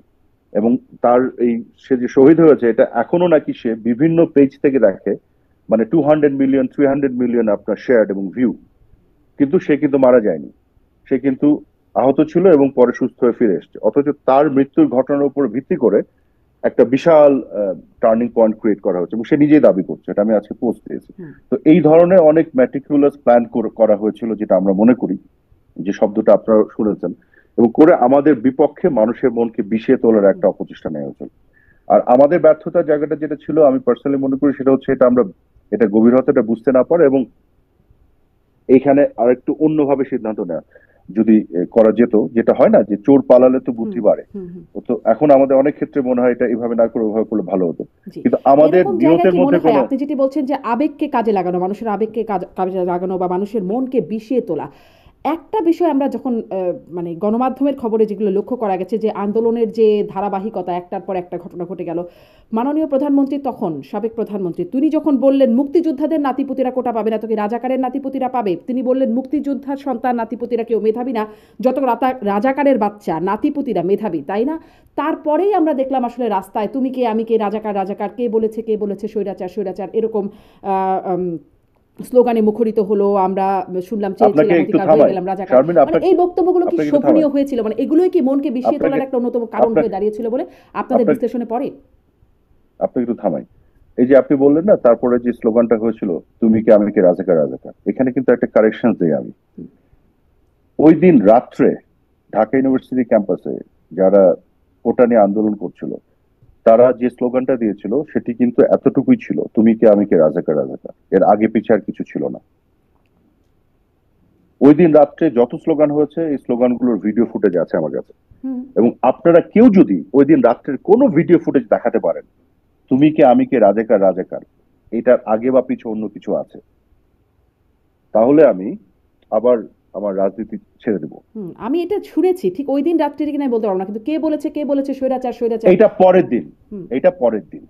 ওই দিন রাত্রে যখন প্রচন্ড ভাবে সমালোচনা হলো, এটা নিয়ে যখন আমরা প্রচন্ড ভাবে রিয়াক্ট করলাম, আমি নিজে তো শাহবাগে গিয়েছিলাম, আমরা বলেছি যে দেখো ছাত্ররা কোটার চাচ্ছে, কি বলে কোটা বাতিল চাচ্ছে, এটা তো আমরাও চাচ্ছি। ছাত্ররা বৈষম্যের নিরসন চাচ্ছে, বৈষম্যের বিরুদ্ধে তাদের অবস্থান, তো আমাদেরও তো অবস্থান বৈষম্যের বিরুদ্ধে। 2018 সালে কোটা কোটা তো পরিপত্র দিয়ে আমরাই বাতিল করছি, যখন উচ্চ আদালত এটাকে আবার ফিরিয়ে আনলো, তখন এটার বিপক্ষে তো আমরা আপিল করেছি এটাকে বাতিল করার জন্য। কাজেই তাদের দাবির সাথে আমাদের দাবির তো কোনো পার্থক্যই ছিল না। শুধু একটা পার্থক্য, তারা একটা জিদ করছিল আপনাদের এখনই ঘোষণা দিতে হবে একটা কমিশন করে, এটা করা সেটা করা। আমরা বলছিলাম যে এটা যেহেতু একটা সাবজুডিস ম্যাটার হয়ে গেছে, বিচারিক প্রক্রিয়া চলে গেছে, আমরা বিচারিক প্রক্রিয়াতে সমাধান করছি। বাট ছাত্রদের যে দাবি, সেই দাবির পক্ষে আমরা আদালতে ফাইটটা করছি। আমরা কিন্তু ফাইট আদালতে করছি তাদের দাবির পক্ষেই, বিকজ উচ্চ আদালত তো আমাদের পরিপত্রের বিপক্ষে, সরকারের পরিপত্রের বিপক্ষে রায়টা দিয়েছিল।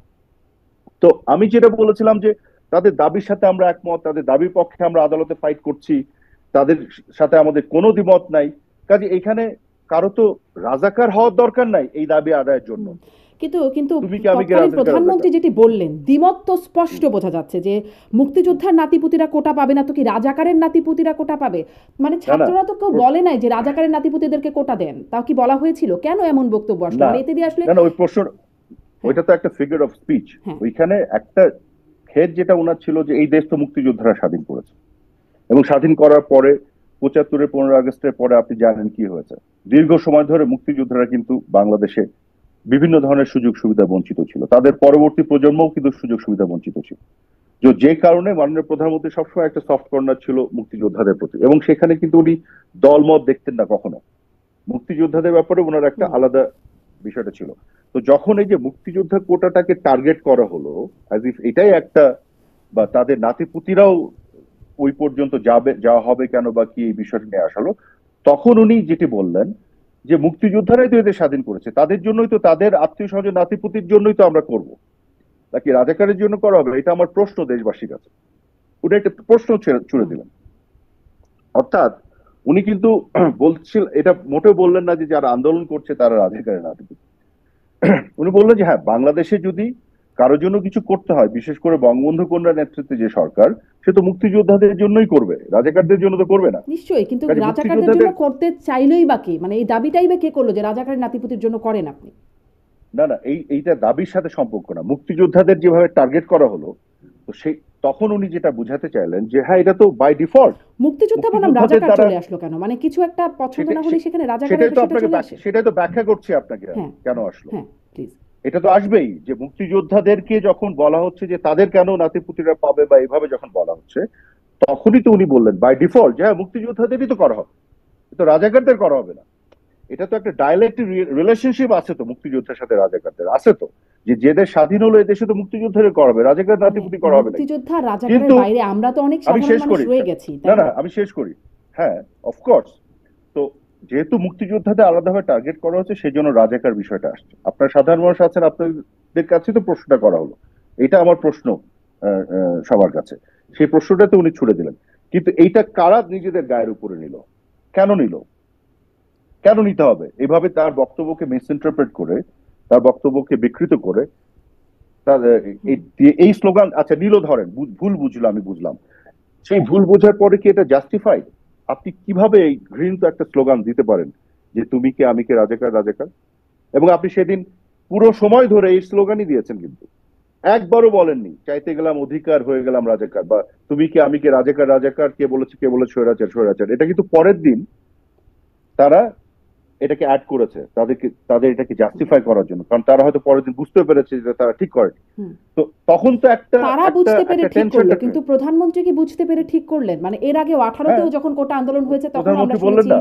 সরকারের পক্ষ থেকে তারা রাজাকারের বাচ্চা এরকম বলা হয়েছে আর কি। তো মানে এই বিষয়টা কি না, বোঝা গেল পরে যে প্রধানমন্ত্রী তারা ঠিক করলো, কিভাবে করলো? এটা তো একটা জালিয়াতির মতন ঠিক করা। হ্যাঁ, নিজেকে রাজাকার দাবি করে পরের দিন এটা ঠিক করে পরে আবার দাবি করা হলো না আমরা তো রাজাকার বলি নাই, এটা আবার এটাকে ঠিক করে বলা যাবে না। কিন্তু প্রধানমন্ত্রী তো ব্যাখ্যা দিয়েছেন পরে যে কোনো ছাত্রদেরকে, আন্দোলনকারী কাউকে তো রাজাকার বলা হয় নাই। হুম এটা একটা প্রশ্ন ছুড়ে দেয়, একটা ফিগার অফ স্পিচ হিসেবে, ঠিক আছে। এখন আমার প্রশ্ন হচ্ছে যে ধরেন আপনি ভুল বুঝে ধরেও নিলেন যে আপনাকে রাজাকার বলা হয়েছে, তাই বলে আপনি ওই স্লোগান দিতে পারেন তুমি কি আমি কে রাজাকার রাজাকার? এটা তো দিতে পারেন না আপনি। হুম। ঢাকা ইউনিভার্সিটি সে পবিত্র ক্যাম্পাসে, যেখানে 25শে মার্চ রাত্রে হানাদারদের গুলিতে এত শহীদের রক্ত ওখানে আছে, এটা তো আপনি দিতে পারেন না। যাই হোক, তো ওইখানে তো টেনশনটা বাড়লো, আমি যেটা মনে করি। তো এখন যেটা হচ্ছে, যাই হোক, এখানে তো মানে এই অনেকগুলি ধরেন টেনশন বাড়ার ভুলভ্রান্তি কারণ বা হয়েছে। আবেগের কারণ, মন বিষিয়ে দেওয়ার যে কারণগুলোর কথা আপনি বলছেন, তার মধ্যে এটি একটা কারণ ছিল কিনা, এটি আমি আসলে আপনাকে জিজ্ঞাসা করছিলাম যে মুক্তিযোদ্ধা আর রাজাকার, যেন হ্যাঁ, সাধারণ মানুষ এটা মাঝখানে এটা কোথাও হ্যাঁ নাই। হ্যাঁ হ্যাঁ হ্যাঁ, হ্যাঁ। না, এটা একটা অপরচুনিটি দিয়েছিল। জি। এটা একটা অপরচুনিটি দিয়েছে। সাধারণ মানুষ তো আর কোটার মধ্যে নাই। হুম। কোটা তো আর মুক্তিযোদ্ধাদেরকে নিয়ে হচ্ছে, কারণ সাধারণ মানুষ তো এখানে আসছে না। সাধারণ মানুষের কাছে তো প্রশ্ন রাখা হচ্ছে, অ্যাড্রেস তো সাধারণ মানুষকে করা হচ্ছে, কারণ সাধারণ মানুষ এখানে আছে। কিন্তু যেহেতু কোটা ইস্যুটা সাধারণ মানুষকে ঘিরে না, এটা হচ্ছে মুক্তিযোদ্ধা এবং তাদের পরিবারকে ঘিরে, যে কারণে যখন ওইটাকে টার্গেট করে তাদের এত কথা, এই জন্য মাননীয় প্রধানমন্ত্রী সেই বিষয়টাকে নিয়ে আসলেন এবং সাধারণ মানুষের কাছে প্রশ্নটা রাখলেন। এটা বুঝতে মানে ইটস ভেরি সিম্পল একটা ইকুয়েশন এখানে।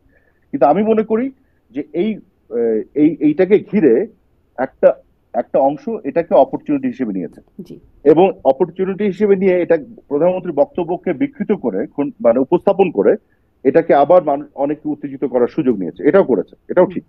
সেটাও আমি আপনার সাথে দ্বিমত পোষণ করবো না। জি। জি। মানে এটি একটা অপরচুনিটি ছিল এই জায়গাতে, আপনি এটুকু বলছেন। এবং তারপরে তারা আসলে নিয়েছে, বড় অপরচুনিটি করে নিয়েছে যখন, তারা। হ্যাঁ, বড় করে যখন ঘটনাটা আরো ছড়িয়ে পড়লো, মানে সেটি হচ্ছে আবু সাইদ হত্যাকাণ্ডের পর, মানে আমি আসলে ঘটনার পরিক্রমার দিকে আসছি, সেখানে জি। সেখান থেকেই আসলে বিশালভাবে ক্ষোভ ছড়িয়ে পড়লো যখন সেই ফুটেজটা আমরা দেখলাম যে কিভাবে নিরস্ত্র আবু সাইদকে উপর পুলিশ গুলি করলো। অ্যামনেস্টি ইন্টারন্যাশনাল স্যাটেলাইট ইমেজ বিশ্লেষণ করে বলছে 15 মিটার দূরত্ব থেকে একবার না একাধিক গুলিতে আসলে রাবার বুলেটে তিনি নিহত হলেন। এবং তারপর মানে প্রথমে হচ্ছে পুলিশ গুলি করলো কেন, আচ্ছা সেটা করলো পুলিশের দায়। তারপরে আসলাম যেই এফআইআর হলো পরে, সেখানে দেখা গেল জামাত বিএনপি শিবিরের নেতাকর্মী এবং অজ্ঞাত 2-3 হাজার ব্যক্তির বিরুদ্ধে মামলা হলো। ময়না তদন্তের রিপোর্টে আসলো যে পুলিশের ছড়া গুলিতেই আবু সাইদের মৃত্যু হয়েছে। তারপরে 17 জুলাই মানে ঘটনার পরদিন মাননীয় তৎকালীন প্রধানমন্ত্রী তিনি কথা বললেন, তিনি বললেন সরকার অনেক ধৈর্যের পরিচয় দিচ্ছে, আন্দোলন প্রসঙ্গে অনেক কথা বললেন, কিন্তু সেখানে একবারও আবু সাইদের কথা বললেন না। আপনি কি মনে করেন এই বিষয়গুলো, মানে যেটির কথা আপনি বলছিলেন যে মনকে বিষিয়ে তোলা, আবেগকে কাজে লাগানো, এই বিষয়গুলো, এই প্রশ্নবোধক চিহ্নগুলো কি অনেক বড় হয়ে দাঁড়ায়নি? এগুলোর কি কোনো সদুত্তর আছে? আপনি যে বিষয়টি বললেন না, আপনি মানে পুরো জিনিসটা ব্যাখ্যা করে ওইটার বেসিসে প্রশ্নটা তুলছেন। আমি যেটা বলতে যাচ্ছি সেটা হচ্ছে যে মাননীয় প্রধানমন্ত্রী ওই 16 তারিখের পরে কিন্তু জাতীয় উদ্দেশ্যে ভাষণ দিলেন, হ্যাঁ। এবং সেদিন কিন্তু উনি কন্ডোলেন্স এক্সপ্রেস করলেন যারা, কিন্তু শুধু আবু সাইদ না, আরো আরো 5 জনের মৃত্যু হয়েছিল, হুম। আপনার যদি মনে থাকে। কিন্তু কারো নাম বলেননি। হুম। হ্যাঁ, এবং ঢাকা কলেজের ছাত্রলীগের একটা ছেলে, সেও কিন্তু হত্যাকাণ্ডের শিকার হয়েছিল 16 তারিখেই। হুম। 6 জনের একজন ছিল। উনি কারো নাম বলেননি। উনি কি করেছেন, উনি সকলের পরিবারের প্রতি উনি ওনার শোক প্রকাশ করেছেন, কন্ডোলেন্স এক্সপ্রেস করেছেন, এবং উনি ওনার উদ্বেগের কথা জানিয়েছেন যে এতগুলো তাজা প্রাণ ঝরে গেল, হুম। অথচ আমরা তাদের দাবির সাথে একমত হয়ে তাদের জন্য ফাইট করছি। এবং উনি তাদেরকে আশ্বস্ত করলেন যে আদালতের প্রক্রিয়া আমরা তোমাদের দাবি দাবি তোমরা তোমরা স্যাটিসফাইড হবা, তোমরা এটা তোমাদের যেটা চাচ্ছ সেটা তোমরা পাবা। শিক্ষকদেরকে, অভিভাবকদেরকে উনি আবেদন জানালেন যে উনি খুবই উদ্বিগ্ন যেভাবে মৃত্যুগুলি হচ্ছে, প্রাণগুলি ঝরে যাচ্ছে, যে উনি কিন্তু মনে করছেন যে তাদের নিরাপত্তা এবং সিকিউরিটি নিয়ে একটা উদ্বেগ প্রকাশ করলেন, এবং তাদেরকে একটা সিকিউরিটির মধ্যে রাখার জন্য উনি আবেদন জানালেন। তো এবং একই সাথে উনি বলে দিলেন যে উনি একটা জুডিশিয়াল কমিটি করে দিবেন এই প্রত্যেকটি হত্যাকাণ্ডের বিচার করার জন্য। তো ওনার পুরো বক্তব্যের মধ্যে তো সব কথাই উনি বলেছেন, কোনো কিছু তো বাদ রাখেননি, প্রত্যেকটা কথা কিন্তু উনি বলেছেন। হ্যাঁ, এখন আমি যেটা মনে করি যে তারপরেও একটার পর একটা ঘটনা এমন ভাবে আনফোল্ড করা শুরু করলো, তারপরে তো 19 তারিখ আসলো। 19 তারিখে যে ঘটনাটা ঘটলো, আপনার সেতু ভবন থেকে শুরু করে, দুর্যোগ ব্যবস্থাপনা ভবন থেকে শুরু করে, ডেটা সেন্টার, মেট্রো রেল, এটা মানে যেভাবে, তারপর বিটিভিতে আক্রমণ, ভিতরে ঢুকে আগুন জ্বালিয়ে দেওয়া, ভিতরে লোকজন 200-র উপরে কর্মচারী আটকে গেছিল, তাদের সব আগুনে পুড়ে মারা যাওয়ার অবস্থা হয়েছিল। এই বাস্তবতাগুলি তো একটার পর একটা আসলো, এবং আরো মৃত্যুর ঘটনা হওয়া শুরু করলো। তখন তো উনি ইউনাইটেড নেশনসকে ইনভাইট করলেন ইনভেস্টিগেশন আসার জন্য, মানুষকে আশ্বস্ত করলেন। আমাকেও দায়িত্ব দেওয়া হয়েছিল বিদেশি বিভিন্ন সংস্থার সাথে যোগাযোগ করা, তাদের ফরেন্সিক এক্সপার্ট আনা, আমরা চেয়েছিলাম একটা প্রপার ইনভেস্টিগেশন হোক। কিন্তু এইটা যেভাবে আপনার টেনশনটা ক্রিয়েট করা হচ্ছিল একের পর এক করে, আপনার ক্যাজুয়ালিটি বাড়ানো, মানে মৃত্যুর উপর দিয়ে আরো যত যত মৃত্যু হবে তত ত্বরান্বিত করা যাবে শেখ হাসিনার পতন, ব্যাপারটা ওই জায়গায় নিয়ে যাওয়া হয়েছিল। আমরা যখন মৃত্যুর খবরগুলি আসতো, আমরা কিন্তু পুরা, কি বলবো আপনাকে, মানে আমাদের বুকের উপরে এসে ভারী হয়ে পড়তো এক একটা মৃত্যু। কারণ আমরা তো তখন সরকারে, আমরা তো জানি যত ক্যাজুয়ালিটি হবে তার দায় আমাদের। এবং আমরা বুঝতে পারছি যত ক্যাজুয়ালিটি হবে তত টেনশন বাড়বে, তত কিন্তু মানুষের মন বসিয়ে যাবে। কাজে মৃত্যুগুলি কাদেরকে বেনিফিট করেছে? কারা এই মৃত্যুর উপর দিয়ে আপনার কোটা আন্দোলন থেকে এক দফায় গেল, শেখ হাসিনার পতন নিশ্চিত মৃত্যুগুলো করা, এখন ত্বরান্বিত করা? নিঃসন্দেহে বলা চলে যে এখন যদি এরকম মৃত্যু না হতো তাহলে হয়তো সরকার পতন হতো না, এই সরকার আসতো না।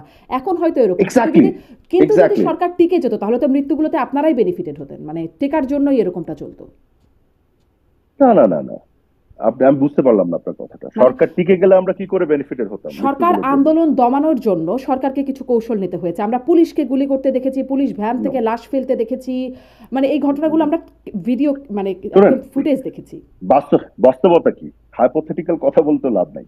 সরকার তো টিকে নাই, হুম। তার মানে সরকার তো পড়ে গেছে। টেকার চেষ্টা তার তো মানে করেছে। না, না, সেটা তো অন্য জিনিস। বাট টিকে তো নাই, তার মানে বেনিফিশিয়ারি কে মৃত্যুগুলোর? হুম। আমরা কি বেনিফিশিয়ারি হলাম? আমরা তো হই নাই। বাস্তবতাটা কি? হাইপোথেটিক্যাল এটা হলে কি হতো ওইটা হ্যাঁ নিয়ে আমরা নিশ্চয়ই, কথা কিন্তু বলে লাভ টেকার নেই। চেষ্টায় বাস্তবতা আপনারা হচ্ছে সফল হলে বেনিফিশিয়ারি নো, কে হতো? নো, না, না, এটাই তো আপনি হাইপোথেটিক্যাল কোশ্চেন। হ্যাঁ। যদি হতেন তবে কি হতো, এই কথা বলে তো লাভ নাই। আপনারা কখন রিয়ালিটিতে বুঝলেন কি আপনারা হচ্ছে? সফল হবেন না? আপনারা এই কথাটা আমি নিশ্চয়ই সেই পরে 5ই আসছি, জুন বা 16 তারিখে বোঝেন নাই। সেটাতে পরে, সেটাতে পরে আসছি। হ্যাঁ। কিন্তু আমার কথা হচ্ছে বাস্তবে কি হয়েছে। তার মানে মৃত্যুর বেনিফিশিয়ারি কে হয়েছে? আমরা কি হয়েছি? না। আমরা কি হয়েছি? আমরা হইনি। Thank you. তার মানে এই মৃত্যুর বেনিফিশিয়ারি কে হয়েছে? যারা কোটা থেকে এক দফা আন্দোলনে গেছে, শেখ হাসিনার পতনকে ত্বরান্বিত করতে পেরেছে এবং আমাদের পতনটা নিশ্চিত হয়েছে, তারাই তো বেনিফিশিয়ারি হয়েছে। এটা তো বাস্তবতা। এবং আপনার এবার হাইপোথেটিক্যাল কোশ্চেনে আসি, যদি ধরেন আমাদের সরকার পতন না করে টিকে যেতাম, তারপরও আমরা বেনিফিশিয়ারি হইতাম না। কারণ যতগুলো মৃত্যু ঘটনা হয়েছে এগুলোর কিন্তু তদন্ত আমাদের করতে হতো। একটা সরকার ক্ষমতায় থাকলে সে দেশের ধরেন যে কোনো বাস্তবতায় একটা রায়ট হলো, যুদ্ধ হলো, যাই হলো, মানুষের মৃত্যু হলো, এটা কি কোনো সরকার কখনো হুম। এটা বেনিফিশিয়ারি হতে পারে? হুম। এটা কখনোই হতে পারে না। কিন্তু ধরেন এটা ধরেন যখন সবসময় হেফাজতে নেগেটিভ। ইসলামের আন্দোলন হয়েছিল তখনও এরকম কিছু প্রাণহানির ঘটনা ঘটেছিল, যদিও সংখ্যাটাকে হয়তো নো, পরবর্তীতে বাড়িয়ে বলা হয়েছে বা নো, একটা বিষয় থাকতে নো, পারে, নো, কিন্তু নো, নো, সেখানে নো, সরকারকে তো এই অবস্থানে যেতে হয়েছে। সরকার তো নো, নো, নো। মানে আন্দোলনকে বিভিন্ন সময় দমন করবার জন্য।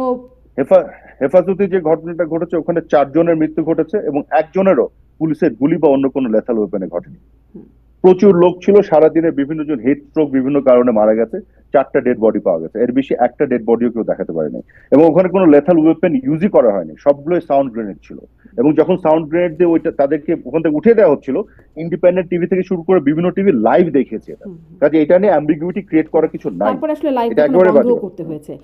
একটু আমি একটু সেই জায়গাটিতেও যাই তাকে যে বন্ধ করতে হচ্ছে, সোশ্যাল মিডিয়াতে তো পুরো লাইভ করে হ্যাঁ, দেখা গেছে, কোথাও বন্ধ করতে হয়নি কাউকে। এই সময়ে এসে আমাদের যে সবার বন্ধ কাছে করার প্রোডাক্ট। ঘটনাটি হ্যাঁ, বলেন। ঘটলো সেই বিষয়ে কি একটু বলবেন? আচ্ছা, আরেকটা কথা একটু শুনে আসি, পুলিশের ভূমিকার কথা। আপনি বলছিলেন যে আসলে বেনিফিশিয়ারি কে হলো আর কে হতো, এই বিষয়ে যেহেতু আমাদের একটা আলোচনা চলছিল, সেই ব্যাখ্যাটা আমি আওয়ামী লীগের অনেকের বা আওয়ামী লীগ সমর্থক, আওয়ামী লীগ নেতাকর্মী অনেকের কাছ থেকে জানবার চেষ্টা করছি। আপনার কাছ থেকে একটু জানতে চাই যে পুলিশের সাবেক উপকমিশনার মোহাম্মদ ইকবাল হোসেনের যে ভিডিও ফুটেজটা আমরা দেখেছি 43 সেকেন্ড সম্ভবত বা 47 সেকেন্ডের, সেখানে উনি বলছেন যে গুলি করে করে লাশ নামানো লাগছে স্যার, গুলি করি মরে একটা, আহত হয় একটা, একটাই যায় স্যার, বাকিটি যায় না। এটা হলো স্যার সবচেয়ে বড় আতঙ্কের এবং দুশ্চিন্তার বিষয়। এই কথাটা তিনি এই রিপোর্টটা করছেন তৎকালীন স্বরাষ্ট্রমন্ত্রীর কাছে, সেখানে পুলিশ প্রধান দাঁড়িয়ে আছেন, পুলিশের কর্মকর্তারা আছেন।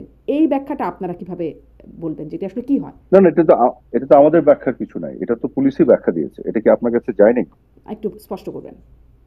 আচ্ছা, এটা আপনাকে তাহলে আমি আরো পুরো জিনিসটা আরো পাঠিয়ে দিব রেফারেন্স সহ। এখন ছোট্ট করে বলি, এটা কিন্তু যেটি হয়েছিল যে যে পুলিশদের সদস্যদেরকে ধরে হত্যা করে উল্টো করে ঝুলে রাখা হয়েছিল এবং ঝুলে রাখার পরে যারা এই কাজটা করেছিল জঙ্গি কায়দায়, তারা এখানে ঘিরে রেখেছিল ওই জায়গাটা। হুম। তো ওই যে পুলিশ সদস্যদের পরিবার এবং বাবা মা, তারা যখন জানতে পারে, তারা তখন চেয়েছিল যে তাদের অ্যাটলিস্ট ডেড বডিটা যেন তারা পায়। তখন পুলিশের একটা ট্রুপসকে পাঠানো হয়েছিল ডেড বডি উদ্ধার করার জন্য। এবং তখন এরা এটাকে ঘিরে রেখেছে, একেবারে জঙ্গি। এরা কিন্তু পুরো জঙ্গি, এরা কেউ ছাত্র না, আন্দোলনকারী না, দেয়ার অল জঙ্গি। এবং সেইখানে তারা এই ডেড বডিগুলো উদ্ধার করতে যে যে ঘটনাটা ঘটে তারই একটা বিবরণ উনি দিচ্ছিলেন। এরা যে তো সবাই আপনাকে জঙ্গি, আমি পরে, এই তথ্যটা আপনারা কিভাবে নিশ্চিত হন? এই যে আপনি ওই যে যতটুকু তথ্য পেয়েছেন তার আগে পিছে আরো কি হয়েছিল সেই তথ্যগুলো আপনাকে আমি পাঠাবো, তখন আপনি বুঝতে পারবেন এটা কিভাবে জঙ্গি কিভাবে পেলাম। কারণ যে কায়দায় পুলিশগুলোকে হত্যা করা হয়েছে, যেভাবে হত্যার পরে ঝুলে রাখা হয়েছে, এটা কোনো সুস্থ স্বাভাবিক হুম। মানুষের কাজ না। এটার মধ্যে প্রত্যেকটা তাদের অ্যাকশনে জঙ্গিদের কিছু সিগনেচার আছে, সেই সিগনেচার গুলি ছিল, সেগুলো পুলিশের ব্যাখ্যাতে কিন্তু এসছে, সেইভাবে এটা বোঝা যাচ্ছে। হুম, হুম। এই হচ্ছে বিষয়। আর যে পুলিশ ভ্যান থেকে আমরা যেভাবে দেখলাম লাশ ফেলা হচ্ছে, মানে খুবই একটা নির্মমভাবে এই কাণ্ডগুলো খুব পুলিশি কাণ্ড, মানে আইন শৃঙ্খলা রক্ষাকারী বাহিনীর দেশের মানুষের প্রতি স্বাভাবিকভাবে এরকম করার কথা। না না, অ্যাবসলিউটলি না, অ্যাবসলিউটলি না। এবং সেই কারণেই তো দেখুন, যখন একটা আপনি আন্দোলন হচ্ছে, কোটা আন্দোলন হচ্ছে, সেটা নিয়ে আমরা আলোচনা করছি, আমরা কথা বলছি, তাদেরকে অ্যাড্রেস করছি, কোর্টের আদালতের প্রক্রিয়ার মাধ্যমে এটা সলভ করার চেষ্টা করছি। এর মধ্যে যখন আন্দোলনকে বেগবান করার একটা চেষ্টা আমরা দেখছি, এর মধ্যে ভায়োলেন্স দেখছি, এগুলো দেখছি, আপনার বিভিন্ন ধরনের সন্ত্রাসী কর্মকাণ্ড দেখছি, জ্বালাও পোড়াও দেখছি, এই বাস্তবতায় যে ক্ল্যাশগুলি হচ্ছে, সেই ক্ল্যাশের ফলে যে ধরনের ক্যাজুয়ালিটি গুলি হচ্ছে এবং মানুষের আবেগকে যে আবার উস্কে দেওয়া হচ্ছে, এই সব কিছু যে হচ্ছে, তার মধ্যে কোন ঘটনাটা কোথায় কিভাবে হয়েছে, কোথায় লফুলি হয়েছে, কোথায় আনলফুলি হয়েছে, কোথায় ন্যায়ভাবে হয়েছে, কোথায় অন্যায়ভাবে হয়েছে, এই জিনিসগুলি বিচার করার জন্যই, এই জিনিসগুলি তো বের করার জন্যই আপনার তদন্ত করতে হবে। সেই জন্যই তো আমরা আপনার জুডিশিয়াল যেটা ইনকোয়ারি যে কমিটিটা আমরা করেছিলাম, জি, সেই কিন্তু এই জন্যই তো মাননীয় তথ্যগুলো হয়তো প্রধানমন্ত্রী ইনকোয়ারিতে অনেক কিছুই জাতিসংঘকে। বেরোয় আসতো, কিন্তু হ্যাঁ, আমাদের সাবেক ডিবি হারুন হিসেবে পরিচিত হারুনুর রশিদ, তিনি একটা ইন্টারভিউ বলেছেন যে স্বরাষ্ট্রমন্ত্রীর বাসায় প্রতি রাতে মিটিং হতো, ব্রিফিং হতো, সেখানে স্বরাষ্ট্রমন্ত্রী, এনএসআই, ডিজিএফআই চিফরা থাকতেন, পুলিশ প্রধান থাকতেন, তিনিও গিয়েছেন কয়েকটিতে, এবং সেখানে সিদ্ধান্ত হতো কি হলো দিনে, কি হবে, এই বিষয়গুলোতে সিদ্ধান্ত হতো। মানে তখন কি আসলে সিদ্ধান্ত নিয়ে পুলিশ এইরকম ভূমিকায় ছিল? আমি আপনার এই প্রশ্নটা ঠিক বুঝতে পারিনি। মানে এই পুলিশকে যেই ভূমিকায়, পুলিশের ভূমিকা খুবই সমালোচিত হচ্ছে এখনো পর্যন্ত। শোনেন, আপনাকে একটু বলি পুলিশের ভূমিকা কি হবে। এটা নিয়ে সিদ্ধান্ত নেওয়ার কিছু নাই, কিন্তু পুলিশের ভূমিকা কি হবে এটা আইন এবং সংবিধানে বলা আছে। পুলিশ কি করতে পারবে কি করতে পারবে না, এটা নিয়ে আপনার আলাদাভাবে নির্দেশনা দেওয়ার কোনো সুযোগ নেই। কোন পরিস্থিতিতে পুলিশ কি করবে কি করবে না, এটা শুধু বাংলাদেশে না, পৃথিবীর সকল দেশে হুম। এবং অন্যান্য দেশেও যেমন পুলিশ আইনের মধ্যে অপারেট করে, কখনো কখনো আইনও ভাঙে, তখনই ইনকোয়ারি করে পুলিশের বিরুদ্ধে ব্যবস্থা নেওয়া হয়। কাজেই এই আপনি যে রেফারেন্সটা দিলেন স্বরাষ্ট্রমন্ত্রীর বাসায় যে আলোচনা, সেই আলোচনা হতো যে আন্দোলনের নামে সন্ত্রাস এবং ভায়োলেন্সের ম্যাগনিটিউড কত, কি হচ্ছে না হচ্ছে, কিভাবে মোকাবেলা করে, কিন্তু ভূমিকা নিয়ে তো আলোচনা করার কিছু নাই। না, এটা তো নিশ্চয়ই বলা সেই আছে আন্দোলন আইনে এবং মানে মোকাবেলা করার কাজটা তো প্রাথমিকভাবে পুলিশেরই ছিল, হুম, অতএব পুলিশের হুম। ভূমিকা তো নিশ্চয়ই তো সেটাই আলোচনা। বলছি, না না, ভূমিকা তো আইনে বলা আছে, স্ট্র্যাটেজি নিয়ে আলাপ হবে, কিন্তু হুম, ভূমিকা নিয়ে তো আলাপ হবে না। হুম, ভূমিকা তো বলা আছে। আপনি হুম। তো ধরেন কিভাবে একটা তা প্রয়োগ করছে, শান্তিপূর্ণ সেই আন্দোলন, আইনের প্রয়োগটা কিভাবে করছে, ব্যত্যয় হচ্ছে কিনা, সেটাও তো নিশ্চয়ই হ্যাঁ, মানে আলোচনার সেটা জায়গায় তো আসে। ইনকোয়ারি, সেটা ইনকোয়ারির মধ্যে আসবে। হুম। প্রয়োগে ব্যত্যয় হচ্ছে কিনা, এটা আইন ভাঙা হচ্ছে কিনা, এটা ইনকোয়ারিতে আসবে, যে কারণে প্যারালালি জুডিশিয়াল কমিটি করে ইনভেস্টিগেশন করা হচ্ছে। এবং সবচেয়ে বড় কথা, আপনাকে আমি একটা জিনিস বলি, মাননীয় প্রধানমন্ত্রী জাতিসংঘকে ডেকেছিলেন না? হুম। ডেকেছিলেন কিনা? হ্যাঁ, হ্যাঁ। ডেকেছিলেন তো। তো মাননীয় প্রধানমন্ত্রী কেন জাতিসংঘকে ডেকেছিলেন? আমরা কেন ডেকেছিলাম? আমাদের যদি কোনো কিছু হাইড করার থাকতো, আমরা যদি জানতাম যে আমরা এমন কিছু করেছি, তাহলে আমরা কেন জুডিশিয়াল কমিটি করব? আমরা তো নর্মাল পদ্ধতিতে ইনভেস্টিগেশন জাতিসংঘকে করতাম। আপনারা সহযোগিতা করবেন, মানে জাতিসংঘ পুরো তদন্তটা নো, জাতিসংঘ করবে তেমনটা না। পুরোটাই করবে। আপনি জাতিসংঘের ফ্যাক্ট ফাইন্ডিং টিমের সাথে এখন কথা বলে জেনে নেন, ওদের সাথে আমার কথা হয়েছে, ওরা হুম। অ্যাকনলেজ করেছে, ইয়েস আমরা তাদেরকে সেই যে ডেকেছি, একটা ব্রিফিং পুরোটাই তারা শুনেছিলাম, করবে। নাইমুল ইসলাম খান ছিলেন, সেই ব্রিফিং করছিলেন, তখন আপনি, আমরা না, আপনি শুনেছিলাম যে এটাকে আসলে। মিস ইন্টারপ্রেট করছেন সেটাকে। আমি আপনাকে স্পেসিফিকলি এখন বলে দিচ্ছি, জাতিসংঘ পুরো তদন্ত করে, আমরা তাদের সহযোগিতা করব, জাতিসংঘ করবে। আচ্ছা। এবং শুধু সেটা না, আপনাকে আরো বলে দিচ্ছি, এই তদন্তে আমরা বিদেশি আরো সংস্থার গুলো থেকেও ফরেন্সিক এক্সপার্ট যারা আছে তাদেরকে আনার কথা ভাবছিলাম। তো we had nothing to hide. আমরা চাচ্ছিলাম ইম্পার্শিয়ালি যে যেখানে যার যতটুকু দোষ, সেই জিনিসটা আইডেন্টিফাইড হোক এবং সেভাবে জি। বিচারের মাধ্যমে এটা একটা জাস্টিস হোক। নিশ্চয়ই সেটা এবং আসলে যে কারণে তদন্ত হবে, মাননীয় পরের প্রধানমন্ত্রী, একটা বিষয়, রিপোর্ট আসবে এবং তারপরে হ্যাঁ, ব্যবস্থা হবে, কিন্তু দিনে হ্যাঁ, দিনে যেই হ্যাঁ, ঘটনাগুলো ঘটছে, এটা সরকার দায়িত্বে আছে, স্বরাষ্ট্রমন্ত্রী আছেন, পুলিশের যে ভূমিকা আপনি সেখানে। আপনি দিনে দিনে যে ঘটনাগুলি ঘটছে, সেই ঘটনাগুলো তো দিনে দিনে কন্ট্রোল করতে পারবেন। হুম। দিনে দিনে যে এখানে যত ধরনের ভায়োলেন্স হবে, ধরেন এটা আপনি কিভাবে করবেন বলেন? একটা বিল্ডিং এ আক্রমণ করা হলো, ধরেন সন্ত্রাসী কায়দায়, একটা টেলিভিশন ভবন আক্রমণ করে ভিতরে ঢুকে গেল 500, 600, 700 লোক, পুলিশ ওখানে দাঁড়িয়ে আছে 60 জন, কিছু করতে পারছে না, ঢুকে যে আগুন লাগিয়ে দিল, আগুন লাগিয়ে ভিতরে ধরেন আরো 7-8 মানে 50-60 জন লোক আছে কর্মচারীরা, তারা আগুনে পুড়ে মারা যাবে। এই সময় আপনি কি ইনকোয়ারি টিম বসিয়ে তারপর সিদ্ধান্ত দিবেন? না নিশ্চয়ই এরকম একটা নিশ্চয়ই সিচুয়েশন তাহলে তো একদমই এরকম সিচুয়েশন গুলি তো ছিল, ওইগুলোর জি ভিতর দিয়ে তো যেতে হয়েছে হুম হুম যে ওই মুহূর্তে ওই মানুষগুলোকে বাঁচানোর জন্য কি করতে হবে। নিশ্চয়ই নিশ্চয়ই কাজে সেটা ওই একটা জরুরি বাস্তবতাটা পরিস্থিতি কিন্তু মোকাবেলায় পুলিশকে ভূমিকা রাইট। নিতেই হয়েছে। হ্যাঁ হ্যাঁ। এটি যেমন হুম, একদিকে সত্যি, তেমনি নিরস্ত্র আবু সাইদকে যেভাবে গুলি করা হয়েছে, প্রিজন মানে পুলিশ ভ্যান থেকে যেভাবে লাশ ফেলানো হয়েছে, এই বিষয়গুলো এগুলো এরকমও অনেকগুলো ঘটনা আসলে গণমাধ্যমের সামনে আসে, দুটোই আমাদের সামনে আছে। অ্যাবসলিউটলি। এটা আপনি যে ঘটনাগুলি পরে বললেন সেটারই তো সমাধান হচ্ছে ইনকোয়ারি। সেটার জন্য তো জাতিসংঘকে ডাকা, সেটার জন্য তো বিদেশি সংস্থাগুলোকে ডাকা, এবং সেটার জন্য তো ওদেরকে সাসপেন্ড করা হয়েছে, পুলিশের সদস্যগুলোকে যারা যারা এগুলোর মধ্যে ইনভলভ ছিল। সেটার জন্য তো প্রাথমিক অ্যাকশন গুলো নেওয়া হয়েছে। দেখেন আমেরিকার মতন দেশে পুলিশ কি আইনের ব্যত্যয় ঘটিয়ে ঘটায় ঘটায় অনেক বেআইনি ঘটায়। ভাবে করে না। তো এখন সেইটার তো আপনি গ্যারান্টি দিতে পারবেন না। আপনার কাজ হলো এরকম ঘটনা ঘটলে সেটাকে তদন্ত করে বিচারের আওতায় আনা। সেই কাজে কোন জায়গায় সরকার অনীহা দেখেছে বা স্টেপ নেয়? প্রত্যেকটা স্টেপই তো মাননীয় প্রধানমন্ত্রী সরকার নিয়েছিলেন, কোথাও তো কোনো অনীহা ছিল না। সেটি আসলে মানে একদিন ঘটলো, পরের দিন ঘটলো, পরের দিন ঘটলো, তারপরে সব একসাথে তদন্ত করে ব্যবস্থা নেওয়া হবে। সেখানে আসলে কেন ওই সময়গুলো ঘটনাগুলো ঘটে যাচ্ছিল একের পর এক, কেন সেই তো সময় প্রত্যেকদিন দায়িত্বরত অবস্থায় সরকার প্রত্যেক ঠেকাচ্ছিল না? প্রত্যেক দিনই আপনার মনে হয় প্রত্যেক দিনই ব্যবস্থা নিতে হবে, মানে তদন্ত করে করে? নিশ্চয়ই তদন্ত করে করে ব্যবস্থা নিতে না কিভাবে হলেও করবেন এটা যেন না ঘটে, এই জন্য আপনি? নিশ্চয়ই সরকারকে কোনো একটা ব্যবস্থা নিতে হবে, সরকার দায়িত্বে আছে। সেই ব্যবস্থা তো সরকার নিয়েছে।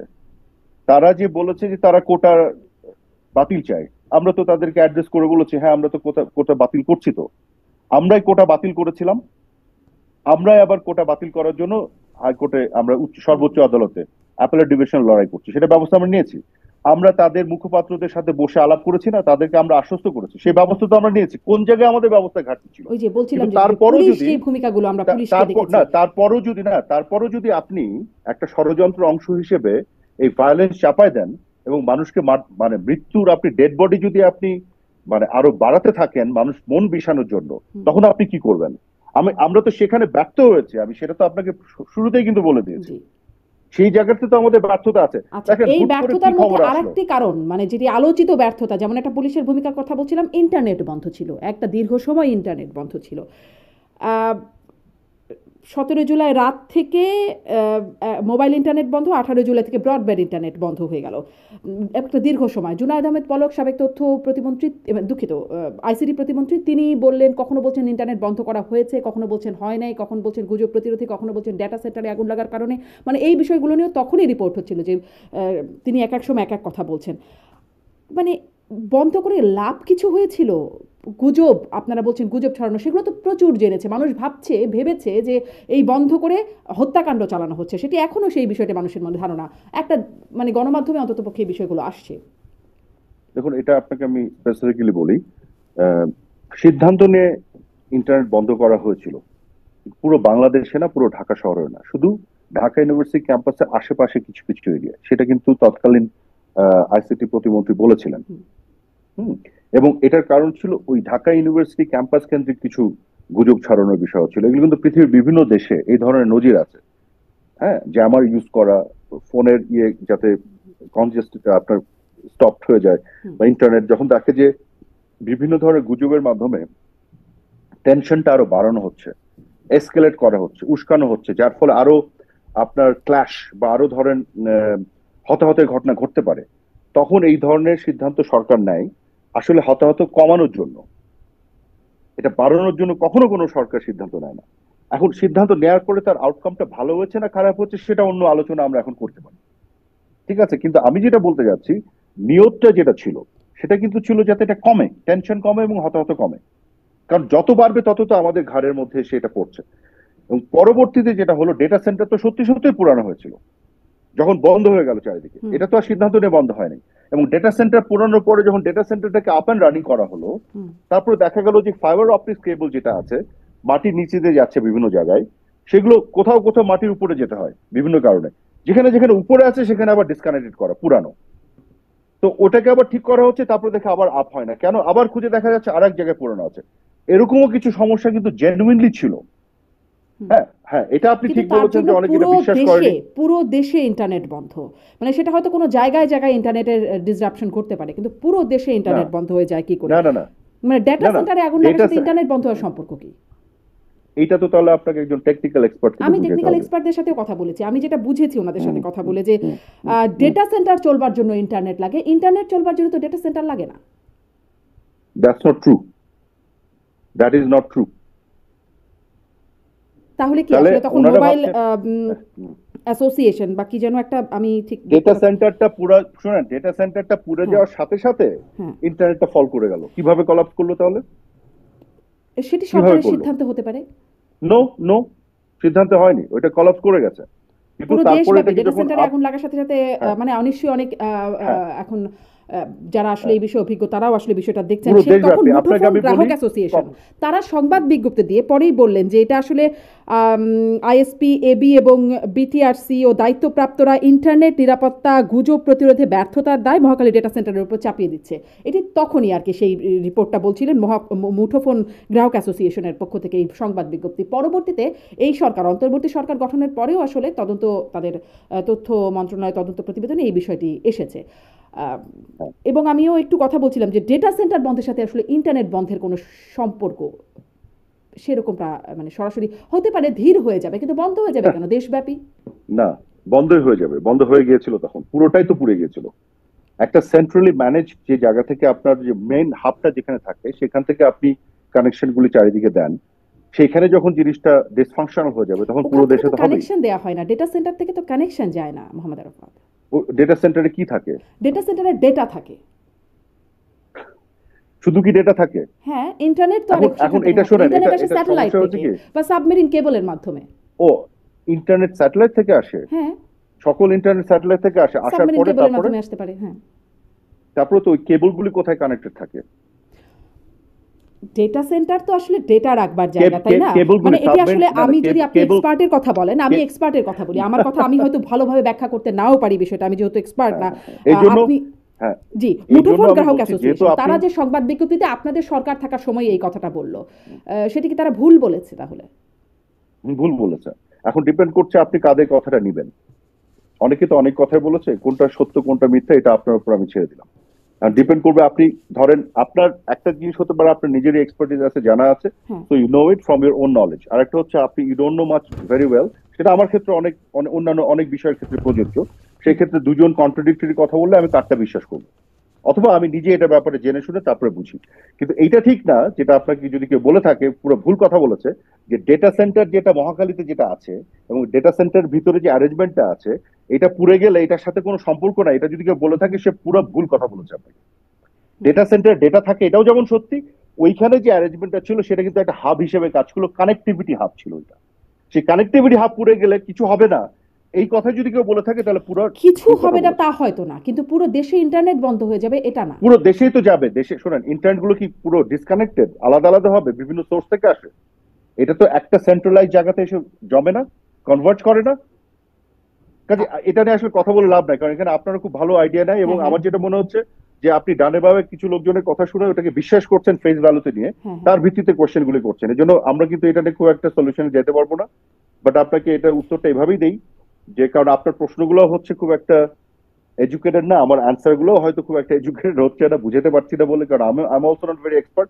বাট আমি আমার অভিজ্ঞতা থেকে বলছি, তখন আমাদের মধ্যে ডিসকাশন হচ্ছিল, ওইটা পুড়ে যাওয়ার পরে সত্যিকার অর্থে এটা পড়ে গেছিল, হুম, পুরো জিনিসটা ফেল করলো, এবং আমরা খোঁজ দিচ্ছিলাম কাজ কতদূর আগাচ্ছে, কতটুকু হয়েছে, এটা আপ অ্যান্ড রানিং হচ্ছে কিনা, এবং এটা এই ঘটনাটা ঘটেছিল।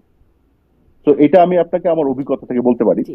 এবং আমার নিশ্চয়ই পরবর্তীতে আমাদের আমরা এই দেখেছি, অনুষ্ঠানটা অনেক টেকনিক্যাল এক্সপার্ট যারা এই বিষয়ে দেখছেন তারাও এই বিষয়টা নিয়ে নিশ্চয়ই আমার আপনার দুজনের চাইতে ভালো বোঝেন এরকম মানুষ তবে নিশ্চয়ই আমি দেখছেন। আমি কনক্লুশনে এতটুকু বলতে চাই যে যাই করা হয়েছে সেটা করার ফলে হুম, ভালো হয়েছে না খারাপ হয়েছে এটা আজকে আমরা জাজ করতে পারবো।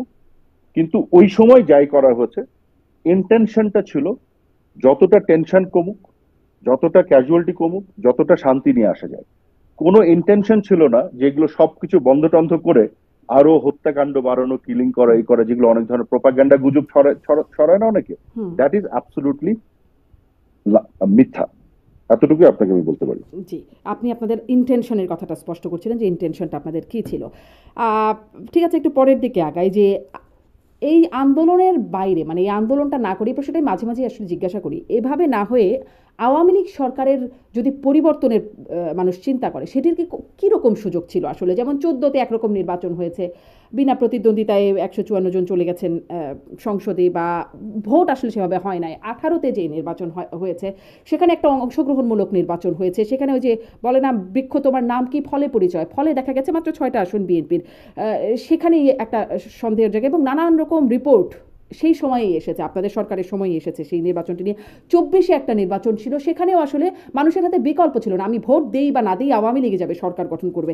তাহলে আসলে মানে আন্দোলন করে বা অভ্যুত্থান করে সরকার পতন না করে সরকার পরিবর্তনের উপায় কি ছিল? এই আন্দোলনটা কি সরকার পতনের আন্দোলন ছিল? একদম শেষে এসে তো এক দফায় হয়েছে সরকার পতন। এটা তো ছিল আসলে কোটার আন্দোলন, তা শুরুতে ছিল। তাই না? তো ঠিক আছে, আমার প্রশ্ন তো সেটাই, যে এই যে কোটার নামে কাভারে এনে তারপরে একটা ষড়যন্ত্রমূলক ভাবে যে এতগুলো মানুষকে হত্যা করে মানুষের মন বিষিয়ে সেটা করা, সেটা তো প্রয়োজন ছিল না। সরকার যদি আনপপুলার হয়, সরকার যদি ইলেকশন রিগ করে, দেশের মানুষ সরকারকে যদি না চায়, আন্দোলন করে সরকার পতন হবে, কোনো অসুবিধা নেই। কিন্তু সেভাবে তো হয়নি, সেভাবে হয় নাই তো। তো আপনার এই যে সর্বশেষ যে নির্বাচন হলো, সেই নির্বাচনের আগেও যে জরিপগুলো হয়েছে, সেই জরিপে কি দেখা গেছে? ইভেন আইআরআই জরিপে দেখা যাচ্ছে মাননীয় প্রধানমন্ত্রীর অ্যাপ্রুভাল রেটিং ছিল 70%। তো মানুষের মধ্যে যদি এই ক্ষেত থাকতো যে প্রশ্ন আপনি করছেন, তাহলে ওনার অ্যাপ্রুভাল রেটিং 70% কি করেছিল? এবং আমি তো মনে করি সর্বশেষ নির্বাচনে যদি সবাই পার্টিসিপেট করতো, তাহলে একটা ভালো নির্বাচন করা সম্ভব ছিল। কিন্তু সবাই তো পার্টিসিপেট করে, হ্যাঁ, ঘটে নাই, সবাই পার্টিসিপেট করে নাই। এইখানে আমি কিছুটা ব্যর্থতা দায় নিতে রাজি আছি যে আমরা সবাইকে আনতে পারি নাই। আমাদের সেই কনফিডেন্স দেওয়ার ব্যাপারে হয়তো আমাদের সুযোগ ছিল, আমরা সেটা করতে পারি নাই। কয়বার আসলে সেই সেটা ব্যর্থতা? করতে পারলে 14, 18, 24 মানুষ আসলে আর কতদিন অপেক্ষা করবে?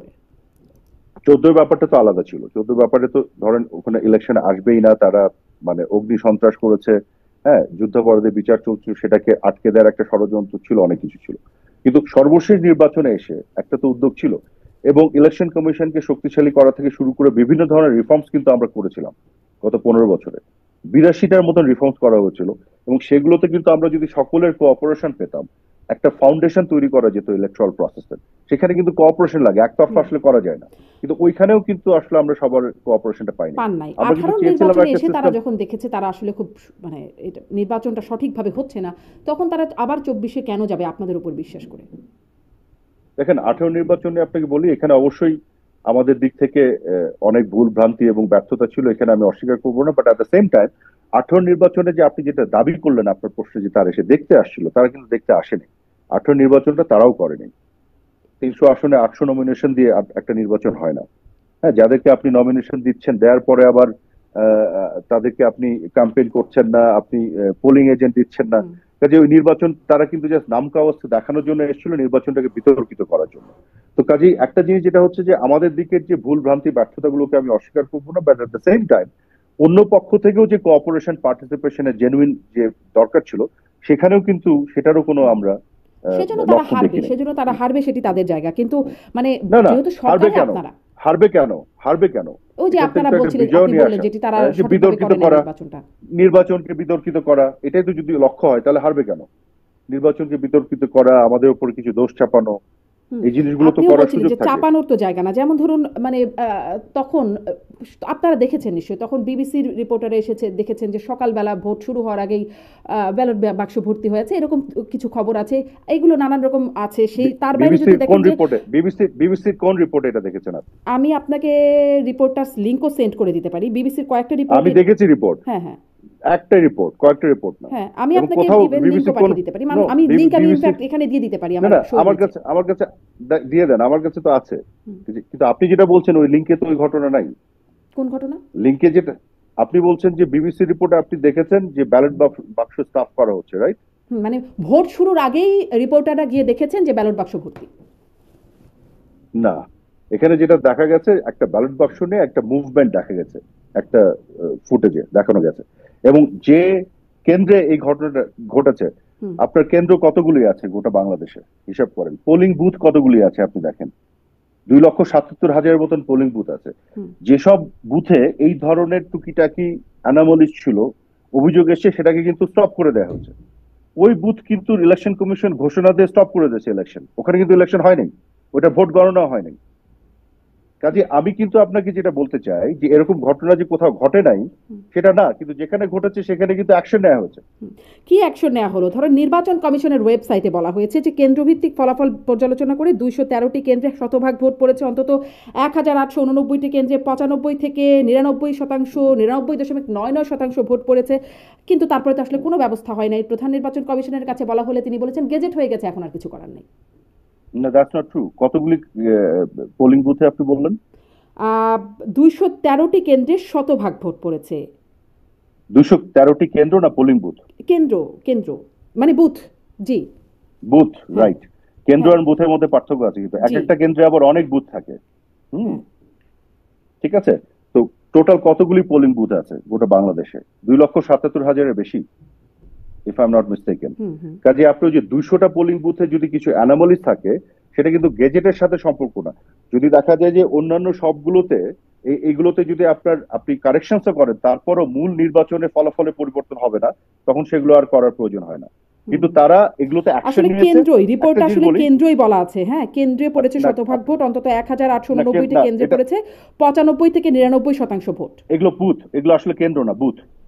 হ্যাঁ, আপনাকে আমি বলি, নাম্বার ওয়ান হচ্ছে যে এইগুলোতে আমি অ্যাকশন আসলে নেওয়া অনেকগুলো হয়েছে। খবর বলছিলাম, বিবিসি নিউজ আমি বলছি, আমি বিডি নিউজ আমি দেখছি, প্রথম আলো, সবগুলোতেই আসলে আসলে কেন্দ্রই বলা হচ্ছে। আচ্ছা, ঠিক আছে, কিন্তু আসলে এটা পোলিং বুথ হবে যতটুকু আমার মনে আছে, but I might be wrong, দেখুন ইউ তারপরে ক্যান তো কোনো চেক ইট। ব্যবস্থা হলো না, আচ্ছা, মানে এখন সেটাই ছোট। বলছি আপনাকে, হ্যাঁ। সেটাই তো আপনাকে বলছি যে নাম্বার ওয়ান হচ্ছে ব্যবস্থা হয়েছে, সেগুলোকে অফ করা হয়েছে। হয়নি, এগুলো গেজেট অফ প্রকাশ করা হয়ে গেছে। হয়েছে। No no no no, listen, এগুলো অফ করা হয়েছে। অফ করার পরে এটাকে আবার ইলেকশন কমিশন লুকায়নি, হাইড করেনি, তারা কিন্তু হুম। ওয়েবসাইটে দিয়েছে, আপনি সেখান থেকে জানতে পেরেছেন। হ্যাঁ। আর গেজেট প্রকাশে যেটা বলছেন, যেটা আপনাকে আমি বললাম, যে যদি ধরেন আপনি 2%, 1-2% এরকম অ্যানামলিস পান পুরো ইলেকশনের, হুম। এটা কিন্তু পুরো ইলেকশনে যত পোলিং বুথ আছে সেটার সাথে হিসাব করলে দেখবেন এটা 1-2% এর বেশি না, 1-2% অ্যানামলিস হয়েছে। আপনি কিন্তু খেয়াল করে শোনেন আমার কথাটা, হ্যাঁ আমি হ্যাঁ, আমি যেটা শুনছি। বলছি। হুম, 1-2% জায়গায় অ্যানামলিস হয়েছে। ইলেকশনের ওভারঅল রেজাল্ট যেটা, সেটাকে এই 1-2% যদি পরিবর্তন না করতে পারে, তখন গেজেট হওয়ার পর এটাকে আর অ্যাকশন নেওয়ার কিছু নাই, থাকে হুম না। এটাই ট্রেডিশন। হুম, আমি কি সেটাই বুঝতে বলছেন পারলাম? যে গেজেট এমন হওয়ার পরে আর কিছু হ্যাঁ, করার থাকে না। প্রয়োজন নাই। যদি দেখা যেত যে 40% বুথে এরকম হয়েছে এবং ইলেকশনের রেজাল্টে একদল জিতে গেছে, কিন্তু এই 40% জায়গাতে যদি অ্যানামলিস ঠিক করা যায়, তাহলে রেজাল্ট ঘুরে যেতে পারে, সেক্ষেত্রে আপনার আবার রি ইলেকশন হতে হবে। কিন্তু যদি দেখা যায় যে আপনার 1-2% জায়গাতে এটা হয়েছে এবং হওয়ার ফলে এটাকে যদি আপনি কারেকশনসও করেন, তারপরও মূল রেজাল্টে কোনো পরিবর্তন আসবে না, সেটা কোনো ইম্প্যাক্ট নাই, তখন এটাকে আর আলাদাভাবে করার প্রয়োজন হয় না বা করা হয় না। আপনি আসলে যুক্তি, এটার এই পিছনে অনেক যুক্তি দিচ্ছেন না, মোহাম্মদ যুক্তি না, আরাফাত। আপনারা যুক্তি তো না, মানেন নাই যখন আওয়ামী আমি লীগ। যুক্তি দিচ্ছি না। হ্যাঁ। শারমিন, জি। শারমিন, আমি যুক্তি দিচ্ছি না। আপনি বাংলাদেশে তো কিছু অ্যাকসেপ্টেবল নির্বাচন হয়েছে, যেগুলো হ্যাঁ নিয়ে আপনারা কোনো বিতর্ক তুলেন না, হ্যাঁ রাইট? হ্যাঁ 91-এ হয়েছে, তারপর 96-এ হয়েছে, 2001-এর কথা বলে, 2008-এ। এই সকল নির্বাচনেও 1-2% জায়গাতে এই ধরনের হ্যাঁ, অ্যানোমালিজ আছে। যারাই পরাজিত হয়েছেন সূক্ষ্ম নির্বাচন, সূক্ষ্ম কারচুপি, নো স্থূল নো নো কারচুপির নো নো নো, ঘটনায়। সেটা না। এটা তো অন্য আলাপে যাচ্ছেন। আমি বলছি অ্যানোমালিজের কথা। হ্যাঁ হ্যাঁ হ্যাঁ, হয়। আপনি যে অ্যানোমালিজ তুলে ধরলেন এই 18 নির্বাচনের, এরকম অ্যানোমালিজ আগের নির্বাচনগুলোতে হয়েছে, যেগুলো অ্যাকসেপ্টেবল, যেগুলো আপনারা অ্যাকসেপ্ট করে নিয়েছেন। হুম। সেই কিন্তু নির্বাচনে এগুলো তো হয়েছে, অ্যাকসেপ্ট সেই হয় নাই, নির্বাচনে। হুম, হয়েছে এগুলো না আসলে না, দেশে বিদেশে এগুলো নিয়ে প্রশ্ন উঠেছে। এই আমি এই আমি এই আমি কি বলছি এটা আগে শোনার চেষ্টা করেন। আচ্ছা আমি শুনুন। বলছি যে নির্বাচন অ্যাকসেপ্ট করে নিয়েছেন, সেই নির্বাচনেও এই সব উদাহরণ আছে, যে উদাহরণের কথা এটার ক্ষেত্রে আপনি বলছেন। আমি কি বুঝতে পারলাম? হ্যাঁ হ্যাঁ হ্যাঁ, বুঝতে পারছি। হুম, জি, মানে আপনি সেটাই বলছেন বলতে যে চাচ্ছি। আসলে কোনো নির্বাচনই শতভাগ ত্রুটিমুক্ত হয় নাই, এটা একদমই সত্যি কথা। এক্স্যাক্টলি, একদমই সত্যি কথা। এক্স্যাক্টলি। কাজেই ট্রেডিশনটা হচ্ছে, ত্রুটিটা যদি 1-2% থাকে, তাহলে সেই ত্রুটিটা নিয়ে মানে আর কথা বলার কিছু থাকে জি, না। কিন্তু তারপরে এটা ওই যে যদি বললাম বৃক্ষ তোমার নাম কি ফলে পরিচয়, ফলটা যেরকম দেখা গেল সেটি তো আসলে খুব, সেটি তো খুব হবার মতো একটা বিষয় না। দেশে বিদেশে এটি নিয়ে প্রশ্ন উঠলো। আমি এটাই বলছিলাম যে ধরেন তত্ত্বাবধায়ক সরকার আনবার জন্য আওয়ামী লীগ আন্দোলন করে তত্ত্বাবধায়ক এনেছে, জামাত তখন যুগপৎভাবে আওয়ামী লীগের সাথে আন্দোলন করেছে, এবং তার ফলে তত্ত্বাবধায়ক সরকার আসতে বাধ্য হয়েছে, মানে দিতে বাধ্য হয়েছে বিএনপি সরকার। তারপরে তত্ত্বাবধায়ক সরকারকে যখন বিতর্কিত করবার একটা প্রয়াস ছিল বা ঘটছিল, তখনও আওয়ামী লীগ আন্দোলন করেছে, কোনোভাবেই দলীয় সরকারের অধীনে বা দলীয় ভাবে যেন কোনোভাবে নির্বাচনটা না হয়ে যায়। আওয়ামী লীগ কোনোভাবেই বিএনপিকে আস্থায় নিতে পারেনি, বিশ্বাস করতে পারেনি। কেন বিএনপি বা অন্য দলগুলো আপনাদেরকে আস্থায় নেবে? আস্থায় নেবার মতো 14, 18, 24 নির্বাচন হলো, একটাতেও আস্থায় নিতে পারছেন না। তারপরেও আপনারা এই বিষয়ে কোনো রকম মানে কোনোভাবে এটাকে আমলে নিচ্ছেন না, এটি আসলে কিভাবে যৌক্তিক হতে পারে? ভুল জারি হোক, ভোটাধিকার তো দেশের মানুষের। না, আমি আপনার প্রশ্নটা যেটা করলেন, দেখেন জিনিসটা হচ্ছে যে তত্ত্বাবধায়ক সরকারটা বাতিল করা কেন হয়েছিল, কোন বাস্তবতায়? 111 এর বাস্তবতায় বাতিল করা হয়েছিল, কারণ পুরো সিস্টেমটাকে করাপ্ট করে ফেলা হয়েছিল। তত্ত্বাবধায়ক সরকার যদি কাজই করতো তাহলে তো 111 হতো না, হতো? কিন্তু তারপর সেই তত্ত্বাবধায়ক সরকারে যে 2000 মানে আপনারা যে 2/3 মেজরিটি নিয়ে আসলেন, সেটা তো একটা মোটামুটি গ্রহণযোগ্য হ্যাঁ, নির্বাচন। হ্যাঁ, কিন্তু তত্ত্বাবধায়ক সরকারটা 2 বছরের জন্য 111 এর সরকার আনলো এবং তারা কিন্তু আরো লম্বা সময় থাকতে চেয়েছিল। তো যখন দেখা গেল যে তত্ত্বাবধায়ক সরকারের এই ফরম্যাটটা, এক হচ্ছে বিচারপতিদের মধ্যে একটা সমস্যা তৈরি করে, ওই জায়গাটাকে করাপ্ট করছে, দ্বিতীয় হচ্ছে 111 এর মতন একটা ঘটনা তৈরি করেছে যেটা গণতন্ত্রকে হুমকি দিচ্ছে, সবকিছু বিবেচনায় নিয়ে এই করাপ্ট সিস্টেমটাকে বাতিল করা হলো। এবং আপনার যদি মনে থাকে, যখন তত্ত্বাবধায়ক সরকারটা করা হলো তখন কিন্তু বলা হয়েছিল আগামী 3টা নির্বাচনের জন্য করা হবে, কাজে সেই 3টা নির্বাচন কিন্তু হয়েও গেল। তো এখন আওয়ামী লীগ যেটা চেয়েছিল যে তত্ত্বাবধায়ক সরকারের আর প্রয়োজন নাই, দলীয় সরকারের অধীনে হবে, কিন্তু দলীয় সরকারের অধীনে নির্বাচন কমিশনকে শক্তিশালী করে অন্যান্য ডেমোক্রেসি যেভাবে হয় সেভাবে সকল দলকে নিয়ে আমরা একটা ফাউন্ডেশন তৈরি করতে চেয়েছিলাম। কিন্তু সেখানে আমরা কোনো কোঅপারেশন পেলাম না কারো, যে কারণে আমরা ইলেকশন কমিশনকে শক্তিশালী করার জন্য 82টার উপরে আমরা কিন্তু রিফর্মস করেছি, ট্রান্সপারেন্ট করার জন্য, ফাইন্যান্সিয়ালি সলভেন্ট করার জন্য, ইন্ডিপেন্ডেন্ট করার জন্য। এইরকম আমরা চেয়েছিলাম কোঅপারেশন ফিউচারের আপনারাও তো জন্য। বিএনপি সরকারকে করেন নাই, যখন বিএনপি তত্ত্বাবধায়ক সরকার আনবার বিপরীতে ছিল, আন্দোলন করে আপনারা হ্যাঁ, তত্ত্বাবধায়ক সরকার এনেছেন।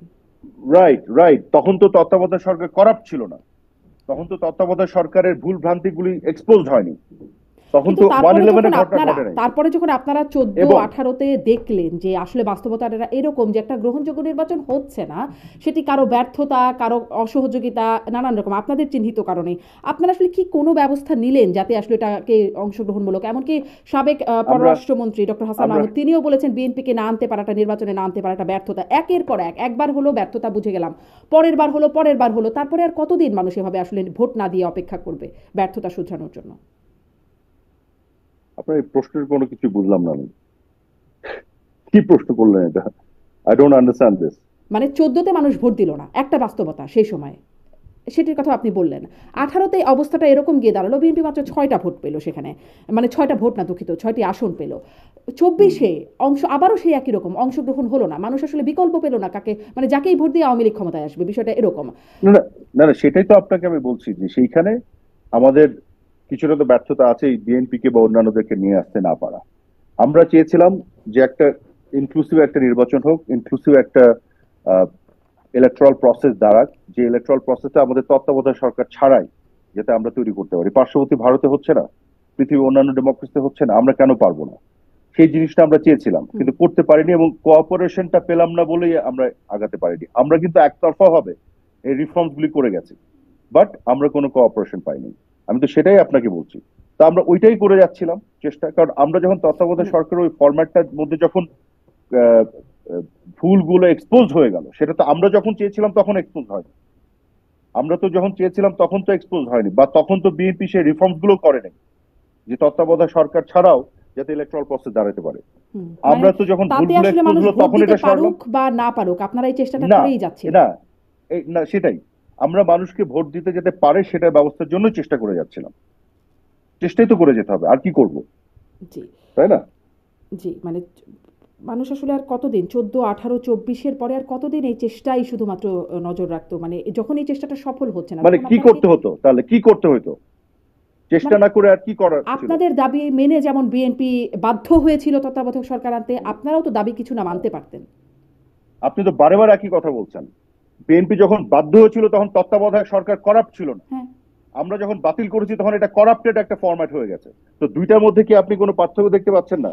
তারপরে যখন 14 18, বিএনপি, আচ্ছা আপনারা সত্যি মানে তত্ত্বাবধায়ক সরকার একটা করাপ্টেড ফরম্যাট হয়েছিল, সেখানে অনেক কিছু আমরা আপনি দেখেছি। বিএনপি কে যখন আমরা বাধ্য করেছিলাম তখন কি তত্ত্বাবধায়ক সরকারের মধ্য দিয়ে 111 এর ঘটনা ঘটিয়েছিলাম? না, আমরা না, তো 96 শোনেন, 96 ইলেকশন করেছিলাম তত্ত্বাবধায়ক সরকার অধীনে। 2001 এসে আমরা কি করেছি? পিসফুলি ক্ষমতা হস্তান্তর করেছি। আমরা কি 111 আসার পরিস্থিতি তৈরি করেছিলাম? আমরা তো করি নাই। কাজে বিএনপির তো কোনো রিজন ছিল না তত্ত্বাবধায়ক সরকার বাতিল করার, কিন্তু আমরা কেন বাতিল করলাম? কারণ তারা তো এই তত্ত্বাবধায়ক সরকারে করাপ্ট করে একদম 111 আসার পরিস্থিতি আমি তৈরি আপনার করলো, এই তাই এই না? পর্যন্ত আমি তো একদমই সেটাই সত্যি, বলছি। মানে এই আমি ওই বিষয়ে একদমই হ্যাঁ, একমত যে তত্ত্বাবধায়ক সরকার আমরা করাপ্ট হতে দেখেছি, কিন্তু তারপরে যখন 14, 18, 24 তিনটা নির্বাচনে একটাতেও আসলে আপনাদের চেষ্টা ঠিক সফল হয়ে যাচ্ছে, মানে প্রশ্নহীন একটা নির্বাচন বা সেই রকম হ্যাঁ, গ্রহণযোগ্য যেটা আগে হয়েছে সফল প্রশ্ন থাকা হচ্ছে না, সত্ত্বেও, এটার মানে তো এই না যে আপনি করাপ্ট সিস্টেমে আবার যাবেন। তো তার মানে ভোট মানুষ দিক বা না দিক আপনাকে আপনারা, না, নো নো নো, তার মানে আপনি নতুন ভাবে চেষ্টা করে যাবেন। আমরা তো বারেবার চেষ্টাটাই করে গেছি, যে মানে কারণে তাহলে আমরা এভাবেই বারেবার আপনাদের রিফর্ম চেষ্টা করে করে গেছি। যাবারই পরিকল্পনা ছিল। না না, আপনি তো একটা জিনিস যেটা যতক্ষণ অ্যাচিভ না করবেন আপনি তো চেষ্টাই করবেন। সেজন্যই আপনি আমি কি প্রশ্ন করবেন? করছিলাম আপনাদের এই চেষ্টার মাঝে মানুষ আসলে সরকার পরিবর্তনটা কিভাবে করতো, সরকার যদি মানুষ চাইতো, মানে আমাদের যে আগের যখন সুষ্ঠু ভোটের ভোট মাধ্যমে, হয়েছে তখন যেমন ভোটের আমরা মাধ্যমে দেখেছি করতো। একবারের পর একবার, একবার আওয়ামী লীগ এলে পরের বার বিএনপি, তারপর আবার আওয়ামী লীগ, তারপর এরকম একটা পালা বদল হয়েছে। পালা বদলের আর উপায় মানুষের হাতে কি ছিল? মানুষের হাতে ভোটই ছিল পালাবদলের উপায়। অংশই তো বিএনপি গ্রহণ যদি করছে না, পার্টিসিপেট করে, মানে যারা না ক্ষমতায় আসলে তারা। এক্স্যাক্টলি, না তাহলে আপনি কি করবেন? এটা দায়িত্ব আমাদের দিতে পারেন না আপনি। একদমই কি পারি না? সবাইকে আপনারা অংশগ্রহণ করতে দায়িত্বে হবে। আছেন, আপনারা নিয়ম বদলাচ্ছেন, আপনারা দাবি মানছেন না, মানে আপনারা চেষ্টা করছেন, যখন চেষ্টাটা আমরা সফল আমরা হচ্ছে না কোনো নিয়ম আপনাদেরও তো উপায় বদলাইনি, বের করতে শোনেন, হবে। আমরা কোনো নিয়ম বদলাই নাই। যে নিয়মটা করাপ্ট হয়ে গেছে সেটাকে বদলে আমরা নতুন নিয়ম এনেছি। সেই নিয়মে যদি সবাই কোঅপারেট না করে, মানুষের ভোট দেওয়ার যে অধিকারটা সেটা যে হুম। ব্যত্যয় ঘটেছে, এটা ঘটেছে, সেই ঘটার পেছনে পুরো দায় আমাদের না।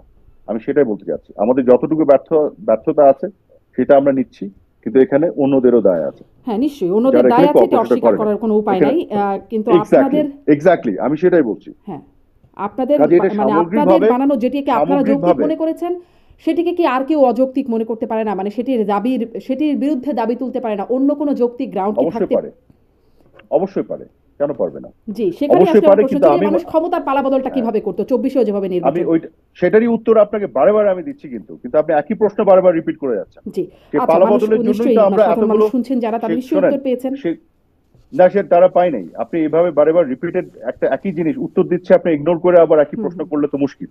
আচ্ছা, you have to take that answer into cognizance. আমি আমরা তাহলে সেই কেন এই উত্তরটাই নিলাম, 82, মানে আমি কোন উত্তরটা নিলেন? যে আপনি আমি যেটা কেন বললেন বললাম যে, আপনারা চেষ্টা করেছেন, কি আপনারা, বললাম? জি শুধু চেষ্টা না, আমি কিন্তু আপনাকে স্পেসিফিক্যালি বলেছি, আপনার একবার এটাকে আপনি কিন্তু অ্যাটেনশন দিচ্ছেন না। আমরা যে 82টা রিফর্মস করেছি, সেই রিফর্মস গুলি কি ছিল আপনি কি পড়ে দেখেছেন? সেই সেই রিফর্মগুলো কি কোনো রিফর্মস কাজে গুলির, এসেছে? এটাই আপনাকে বলছি, সেই রিফর্মস গুলির মধ্যে কাজে আসার অনেক সুযোগ ছিল। সেই রিফর্মস গুলির মাধ্যমে যদি বাকিদের কোঅপারেশন পাওয়া যেত, তাহলে যে জায়গাতে আপনি এসে বলছেন যে মানুষ যে পায়নি তাদের অধিকারটা, সেই হুম। অধিকারটা পাওয়ার একটা সুযোগ মানে ছিল। জনাব আরাফাত, সেটা আমাদের যদি, তো একটা তো রাজনৈতিক বাস্তবতাও আছে, যে আমাদের রাজনৈতিক দলগুলো এভাবে সহযোগিতা করে নাই, অতীতেও কখনো করে নাই, মানে এই বাস্তবতাটার মধ্যেই তো আপনারা রাজনীতি করেছেন। হ্যাঁ, তো এখন সেই বাস্তবতা তো আপনাকে বদলাতে হবে। জি সেখানে আমাদের যে যতটুকু ব্যর্থতা আছে সেটা আমরা নিচ্ছি, কিন্তু আমি বলছি এটা এককভাবে আমাদের ব্যর্থতা না। জি এখানে সামগ্রিকভাবে সবাইকে কিছু না কিছু দায় নিতে হবে। জি যে আমরা যেটা চেয়েছিলাম সেখানেও অনেকে আস্থা রাখতে পারে নাই এবং কোঅপারেট করে নাই। করতে পারলে যে জিনিসটা আপনি বলতে যাচ্ছেন যে আহ, যে জনগণ যে ভোট দেওয়ার অধিকার থেকে বঞ্চিত হয়েছে বা যেটা বলছেন, সেটা হয়তো হতো না।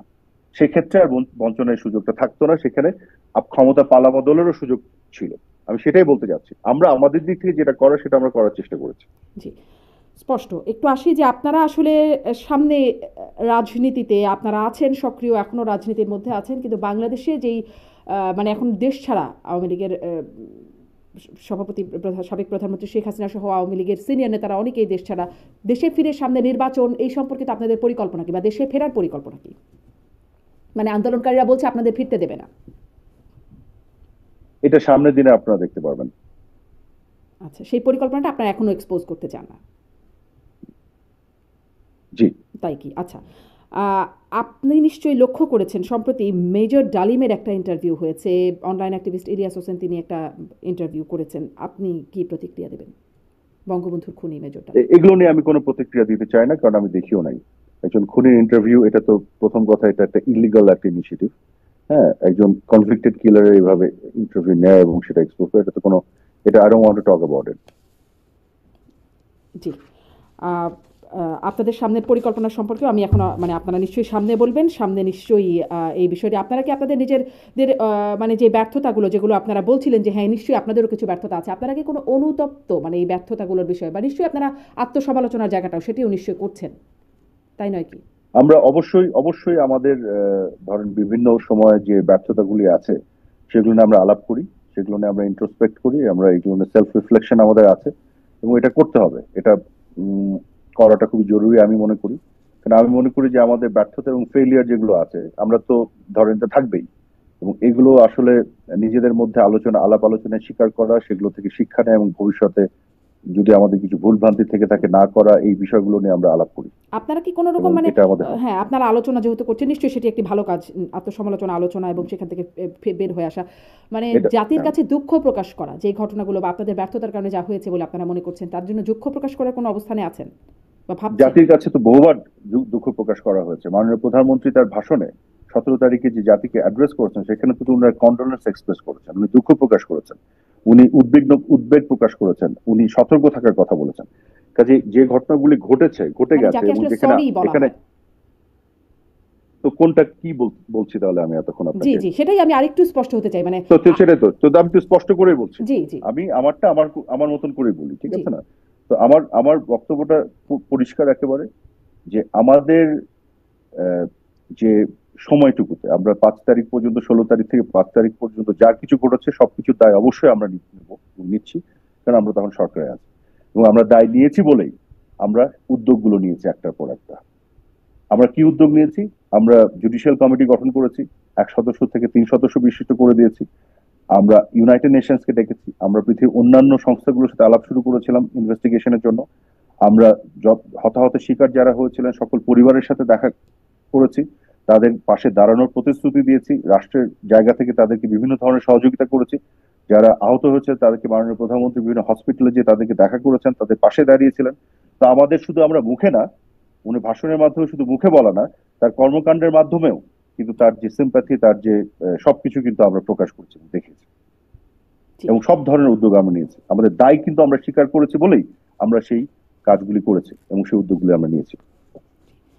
জনাব আরাফাত, আপনাকে অনেক ধন্যবাদ। আপনার কাছে অনেকগুলো বিষয় সম্পর্কে জানবার সুযোগ হলো। আপনি আমাকে অনেকটা সময় দিলেন। অনেক ধন্যবাদ জনাব আরাফাত।